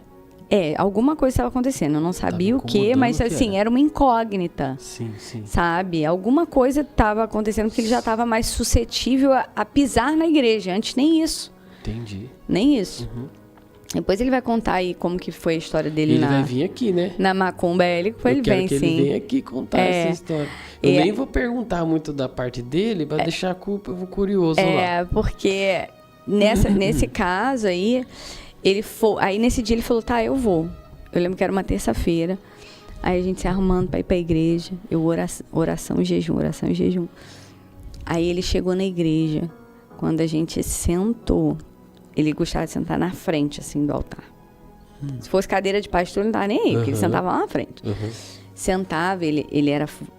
assim, ele tem um corpo forte, né?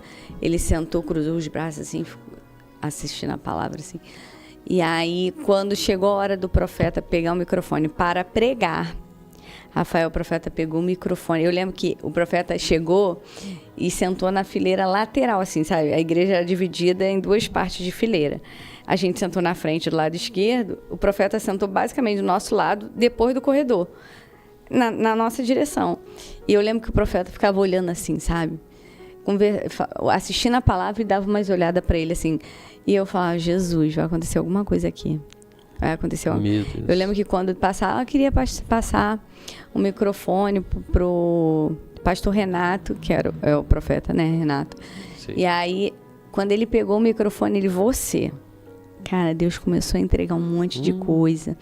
Acidente que ele tinha sofrido que eu nem sabia, porque ele não me contou.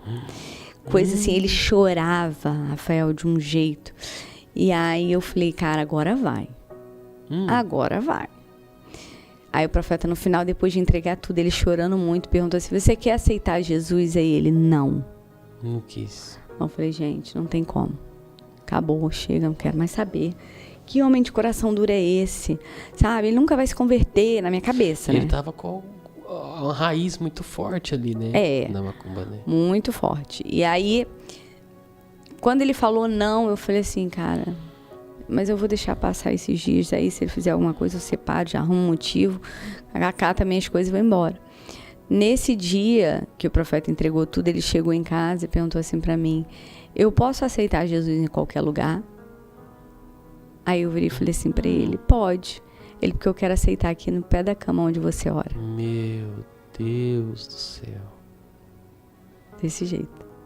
E aí, o que você sentiu? Cara, na hora eu falei assim, meu Deus, eu não tô nem acreditando. Eu não tô nem aqui, sabe assim, eu não sabia se eu chorava, se eu ria, ou se eu falava assim, eu vou ajudar ele a aceitar Jesus agora. Sabe quando você fica perdido? Eu falei, pode. Não, porque eu quero aceitar Jesus agora aqui. Então vamos ajoelhar aqui. Aí ajoelhou, onde eu chorava todos os dias pela vida dele. Foi onde Deus me honrou e fez ele aceitar Jesus comigo. Ele virou e falou, eu te aceito, Jesus, como meu Senhor, como meu único e suficiente Salvador, como é minha fortaleza, meu refúgio. E aí ele fez ali a oração comigo. Ele virou e falou, só te peço uma coisa, tenha calma comigo. Assim. Porque ele se conhecia, né? Aí eu virei e falei assim, amém. Depois que ele aceitou Jesus, ele continuou bebendo. Mas diminuiu muito, sabe? Ele passou a observar, mas as coisas começou a ir para a igreja comigo, começou a aprender a palavra. Aí tudo você tem que ter estratégia na vida. Porque quando a pessoa aceita Jesus, ainda mais vindo desse meio, que ele sabe que é errado, né? As pessoas têm uma tendência a te julgar muito, a te apontar muito, a te olhar muito. Então, o que aconteceu? Eu passei a envolver ele no meio de amizades legais dentro da igreja. Pessoas que não eram julgadoras, pessoas que iam aceitar ele, pessoas que sorriam, que brincavam. Então eu tive amigos na nossa caminhada que foram cruciais para a conversão. Porque na cabeça de quem vem da macumba, eles odeiam a gente. Sim. A gente é tudo do diabo para eles. Entendeu? E não é assim. Para algumas pessoas é assim mesmo, tudo é demônio, tudo é isso, de fato. Mas você não precisa falar. E tem coisa que você não fala, porque você assusta a pessoa, você não ganha a pessoa, você afasta a pessoa. Então, por isso que o nosso ministério hoje, minhas palavras no canal do YouTube, né, que eu tenho lá, que eu boto todo domingo, são palavras de dizer para a pessoa, vem do jeito que você tá, que no caminho Jesus vai te transformar. Sabe, eu conto a minha experiência, eu falo, as pessoas podem te julgar, mas só quem pode te condenar e te absolver é o Senhor. Então não se importe com a opinião das pessoas, se importe com o que a Bíblia diz, com o que a palavra diz. O meu foco é muito de falar da palavra. Se eu não vou ser aqui a pessoa que vai ficar contando que fez assentamento, que fez trabalho para um, para outro, porque isso para mim não é glória, isso para mim é vergonha. Sabe, a glória é o que Deus fez através. Então, por exemplo, eu lembro que nesse período todo desses vales no meu casamento, eu perguntava e falava assim, Jesus, o que eu te fiz para você me permitir casar com um homem desse? Era assim. E depois da conversão, não muda da água para o vinho, é um processo. Um processo, sim. É um processo árduo, porque é a carne e o espírito o tempo inteiro, sabe? É você deixar o seu eu de lado. Eu enfrentei batalha. Eu me separei na igreja com o Gustavo. Eu cheguei a me separar dele. Fiquei 3 meses separada dele com um bebê, com meu filho de 1 ano. Eu tinha um filho com ele com 1 ano de idade, eu separei dele. Por quê? Porque quando você sai da macumba, você está acostumado a ser escravo. Lá você não pensa, lá você só obedece. E essa é a minha revolta um pouco no meio cristão, sabe? Eu saí da macumba e passei a servir a Cristo. E eu, como o apóstolo Paulo fala, eu escolhi ser escravo de Cristo. Eu sou filha, mas eu tenho um Senhor que eu sei que vai governar a minha vida melhor do que eu. E aí, tudo aquilo que está ao meu alcance para fazer para o reino, eu faço, porque esse reino é do meu Pai. E se ele é rei, eu sou princesa e eu tenho responsabilidade com o reino. Você está entendendo? E tem muito crente hoje que vive sem responsabilidade no reino. Quando você vem da macumba... Por que funciona a macumba, Rafael? Por que funciona? Primeiro, a Bíblia diz que se você tiver fé suficiente, você vai ver um monte sair de um lugar e ir para o outro. Ele não diz que a fé é nele. Ele não diz que a fé é nele. A fé é a tua capacidade de se movimentar no reino espiritual. Não pelo que você está vendo, mas por aquilo que você quer e acredita. Então, na macumba, por exemplo, tá? No carnaval, eles fazem jejum antes do carnaval. Eles não têm relação sexual. Por quê? Porque eles estão se guardando para fechar o corpo para o carnaval. Porque no carnaval é aberto, para eles não serem atingidos. Então você entende que eles... Por isso que a Bíblia fala que o reino das trevas é mais prudente do que os filhos da luz. Porque eles sabem o que estão fazendo. E o crente está aqui, ó, perdido, voando. Tá entendendo? O crente é desligado. Eu sou livre. Você é livre em Jesus, mas ele não está dizendo que você não vai receber o galardão daquilo que você executa, não. Você vai receber. Para toda semeadura existe uma colheita. Se o teu reino é de qualquer jeito, não adianta se dizer que ele é teu Senhor. Na minha cabeça isso é muito claro. A Bíblia fala, né, da parábola dos talentos. O que você faz com seus talentos? Porque se você enterra, depois ele vai dizer o que para você? Servo mau és. Porque a gente tem que multiplicar. Por isso que eu tenho um canal de pregação no YouTube. Porque se eu já fiz muito pro reino das trevas, a minha conta para o reino de Deus tem que ser muito maior. Você tá entendendo? Então não cabe, não porque o Senhor exige isso. Sim. Mas eu faço porque eu quero. E olha só que lindo, né? Se nós seguirmos ao Senhor com toda a força, né? E nós temos o poder maior, né? Do que eles têm, né? Não compara. Sobre toda potestade, sobre toda maldade, não compara. Deus nos dá poder de pisar em cabeça de serpentes, escorpiões. Exato. Tanto poder que o nome de Jesus ele nos dá. Se nós seguirmos e tivermos essa força de ter ordem, né? É óbvio. Ordem no mundo espiritual e seguir aquilo que a palavra nos diz. É, né? Isso. E aí, com o tempo, né, a gente tem que entender que a gente vive uma batalha espiritual. Aí o Gustavo me contou depois, né, que no dia do carro com a pena de galinha, que ele foi fazer o trabalho no cemitério, ele foi pegar a alça de um caixão. Eu vou resumir aqui, né, depois ele conta com detalhe. Mas em resumo que ele tinha que pegar a alça de um caixão. E aí ele estava com o Pai de Santo lá, e na hora que ele foi tirar a alça do caixão, o Pai de Santo lá manifestou e falou que não podia, aquela alça daquele caixão não servia, porque maior era o que estava guardando aquele corpo ali. E aí ele ficou na cabeça, maior o que está nele, maior o que está nele, maior o que está ali do que o que está em nós. E ele pensando, gente, o que é maior? O que é maior do que o que a gente faz? Sabe, ele ficou com aquilo ali na cabeça, martelando. E aí depois ele entendeu que era a sepultura de um servo de Deus. E que a alça do caixão do servo de Deus não servia para fazer o trabalho. Então aquilo ali chocou ele. E ele ficou assim, cara, tem alguma coisa errada. Então a escama dos olhos caíram. E aí, como é que foi, Janaína, depois do Bonde do Tigrão? Ele continuou fazendo shows, porque ele tinha um contrato, né, a cumprir. Foram 2 anos, ele já convertido, fazendo show, dançando, fazendo tudo aquilo. Chegou um momento que ele já não aguentava mais, né? E aí, ele olhou pra mim e falou assim, eu não aguento mais. Eu quero sair.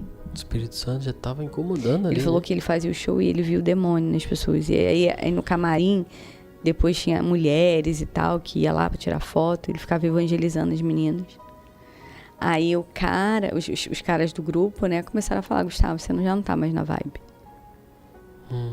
E aí propuseram a saída dele, né, aí compraram a parte dele no grupo, ele saiu do grupo. Mas aí sai pra fazer o quê? Porque era a renda dele, né? Entendeu? A renda financeira.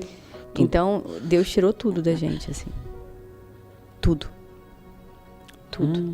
A gente dependeu... Aí começa uma nova fase para vocês. A gente dependia de cesta básica da igreja. Meu Deus. Chegou um momento que a gente dependeu dessa... mas ele não guardou o dinheiro? Não.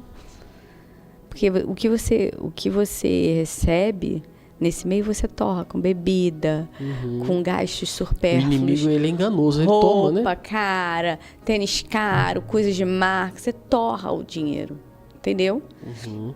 Então, ele não guardava, porque não tinha educação financeira. Entendeu? Aí depois eu fui estudando isso, né? Esse foi o caminho que eu segui, né? Educação financeira, investimentos, essa é a nossa área. Então, a gente trabalha hoje com isso justamente porque a gente já sofreu muito com isso, sabe? A gente já não teve dinheiro para nada.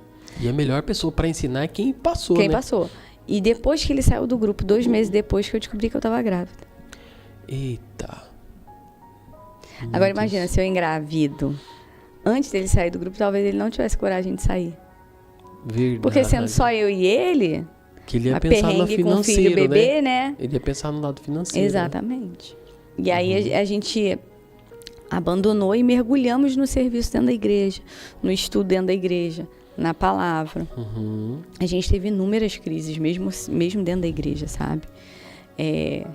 Ele crise como pai, né?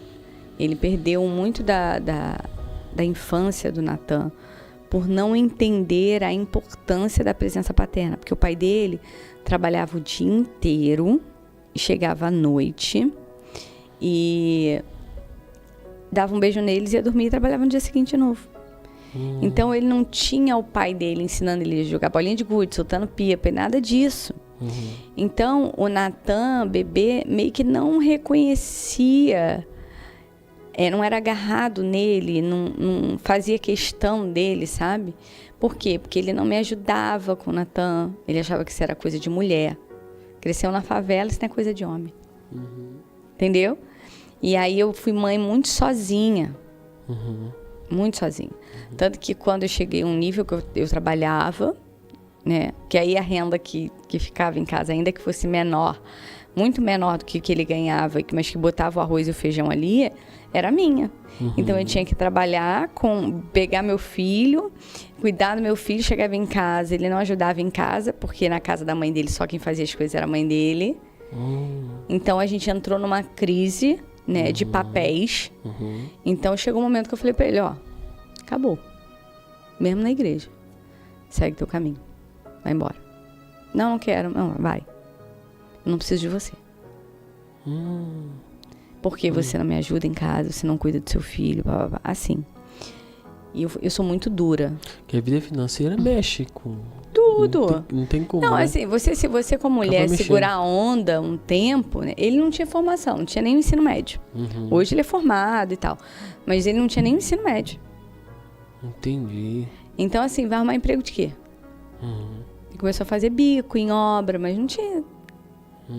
Ainda tinha a questão, né, de, cara, tu saiu do Tigrão, onde você ganhava um monte de dinheiro, vai fazer o que da vida? Entende?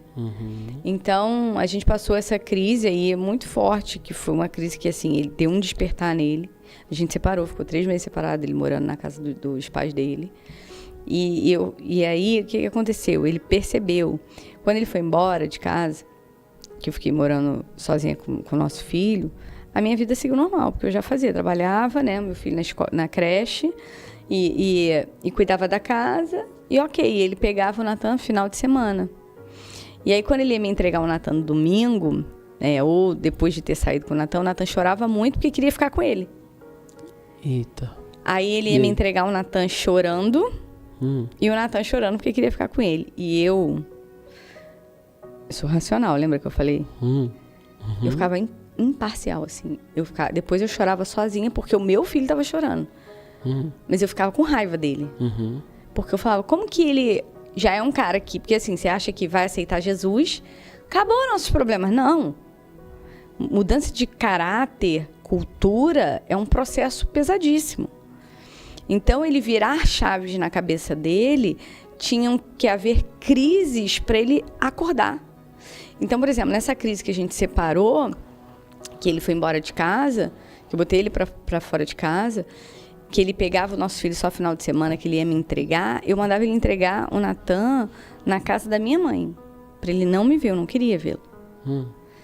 Aí teve um dia que eu presenciei, né, porque a minha mãe não estava em casa, não tinha como deixar, ele teve que deixar na nossa casa, né, a nossa antiga casa, que ele tinha ido embora.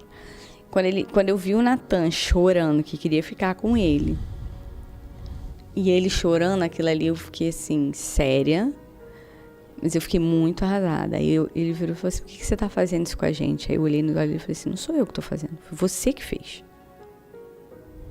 Não sou eu que tô fazendo. A culpa é sua.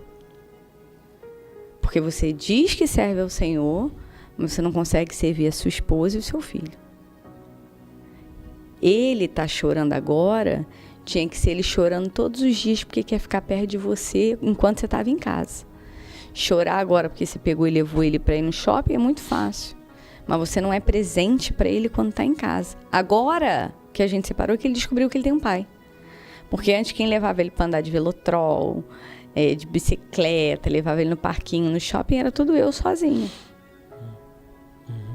Então ele teve a crise de entender que era marido, ele teve a crise de virar uma chave de eu tenho que ser pai. E aí depois de 3 meses nessa luta, né, ele me pedindo perdão. E aí quando ele me pediu perdão, eu de fato vi o arrependimento. Porque assim, eu já estava numa fase, tá perdoado, fica tranquilo, não tem nada contra você. E eu sou de fato assim. Eu sou uma pessoa que eu consigo passar por cima, não fico com rancor da pessoa, não quero falar com a pessoa, não quero... Não, eu falo, oi, tudo bem, tal, não sei o quê. Eu não tinha ódio mais dele, nisso fiquei com raiva. Mas eu sabia que ia passar. Mas o fato foi, quando eu cheguei para ele e falei que ele tinha que mudar, ele começou a mudar, sabe? Ele começou a me ligar, perguntando, Natan, tá precisando de alguma coisa? Você quer ajuda para levar ele em algum lugar? Coisa que ele nunca tinha feito. Então, foi necessário uma crise para moldar ele num coração de pai. E eu fiquei tão traumatizada com a maternidade que eu falei para ele, eu nunca mais vou ter filho. Eu não quero mais ter filho. E aí depois num descuido, né?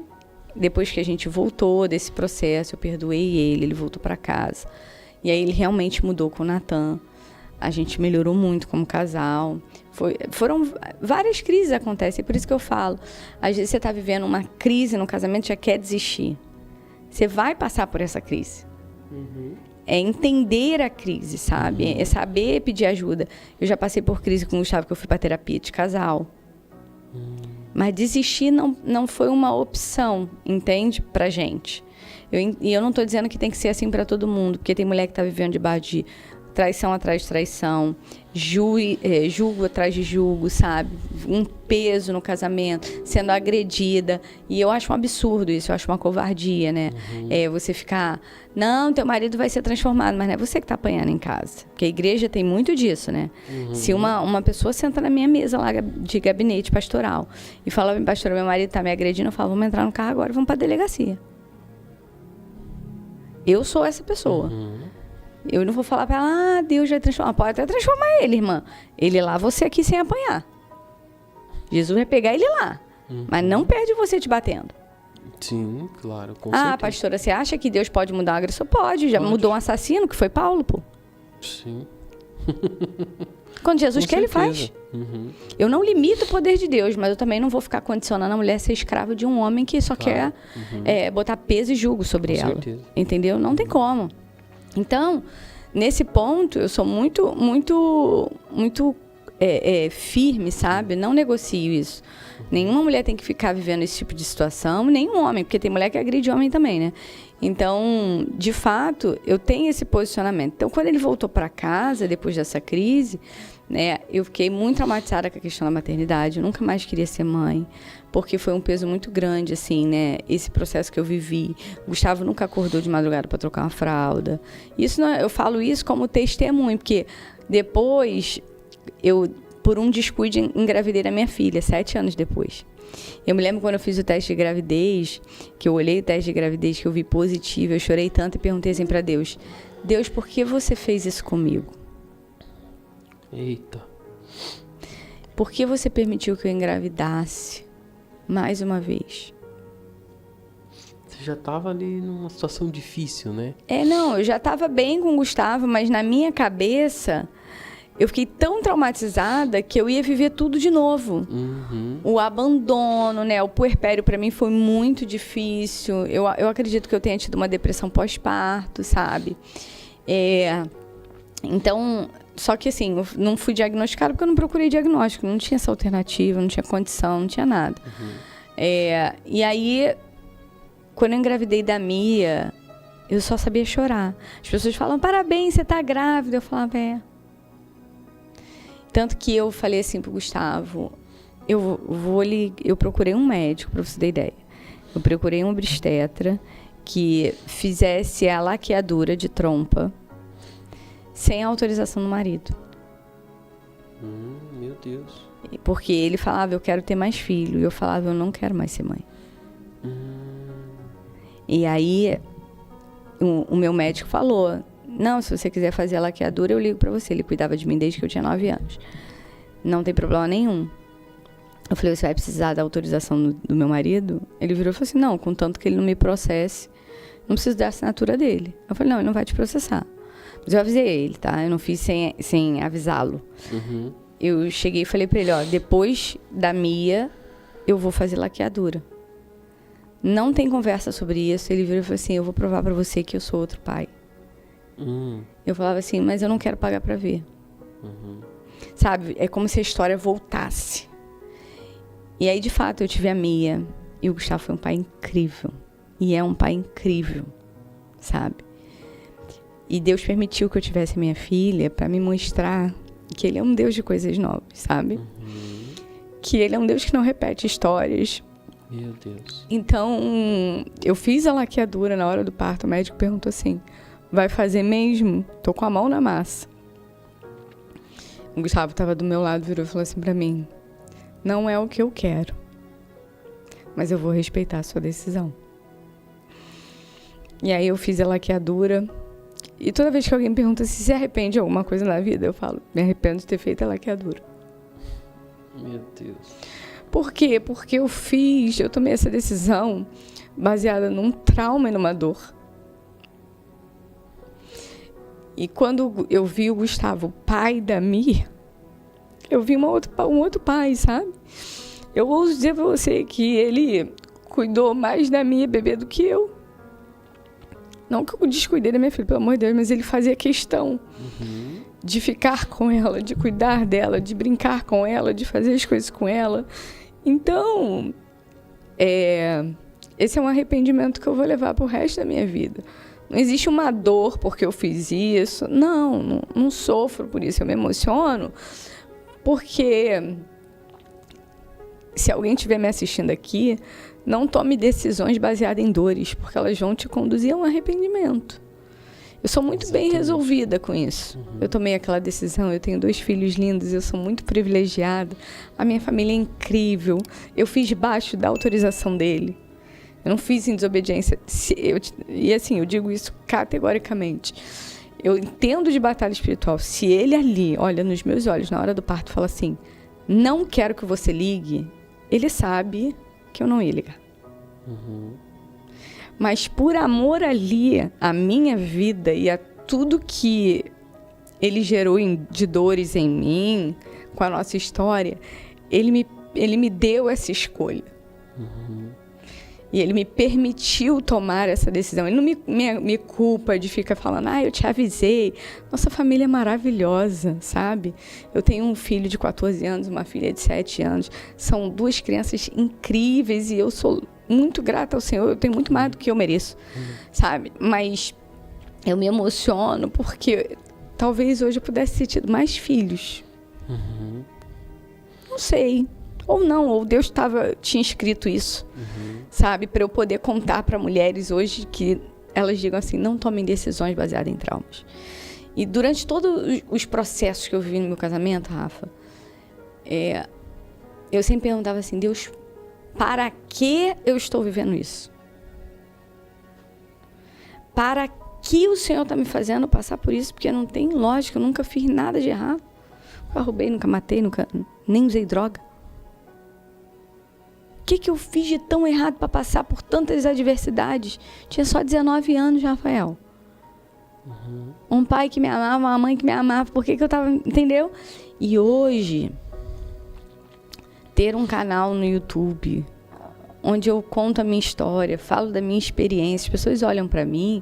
Às vezes eu vou pregar em igrejas, né? Eu tenho 1,50 m, sou pequenininha. Eu chego na igreja, eu fui numa consagração esse final de semana, que a menina que trabalha comigo lá, né, na limpeza, falou, Jana, tem como você ir lá pregar na congregação lá da minha igreja, lá dentro do Karatê, na Cidade de Deus? Falei, amém, eu vou. Aí, cheguei lá, fiquei quietinha na minha, aí ela falando, ai, Jesus, ela vai pregar, mais ou menos a consagração, maior fogo, né? E aí eu cheguei lá, fico quietinha na minha, sabe? Aí eu senti as irmãs me olhando assim de rabo de olho, que eu era a pregadora do dia, sabe? Sabe quando você sente que as pessoas estão te julgando, assim? Não com maus olhos, não, mas falando assim, será que essa mulher vai dar conta de pregar aqui nessa consagração? Sabe? E eu acho engraçado, porque às vezes eu falo assim, não, porque eu sou pastora também. Você desse tamanho? Brincam comigo, né? Não dizem que eu sou pastora, porque eu não pareço ter características de pastora, de ser uma mulher que fala alto, Não, eu sou muito sucinta, muito direta. E aí eu cheguei lá na consagração, eu até brinquei, eu falei, vocês estão me vendo pequenininha aqui, mas Deus escolhe os improváveis. E aí a gente fica brincando. E hoje é incrível, porque assim, eu conto esse testemunho, estou contando aqui agora, né? É o primeiro podcast que eu venho contar, né?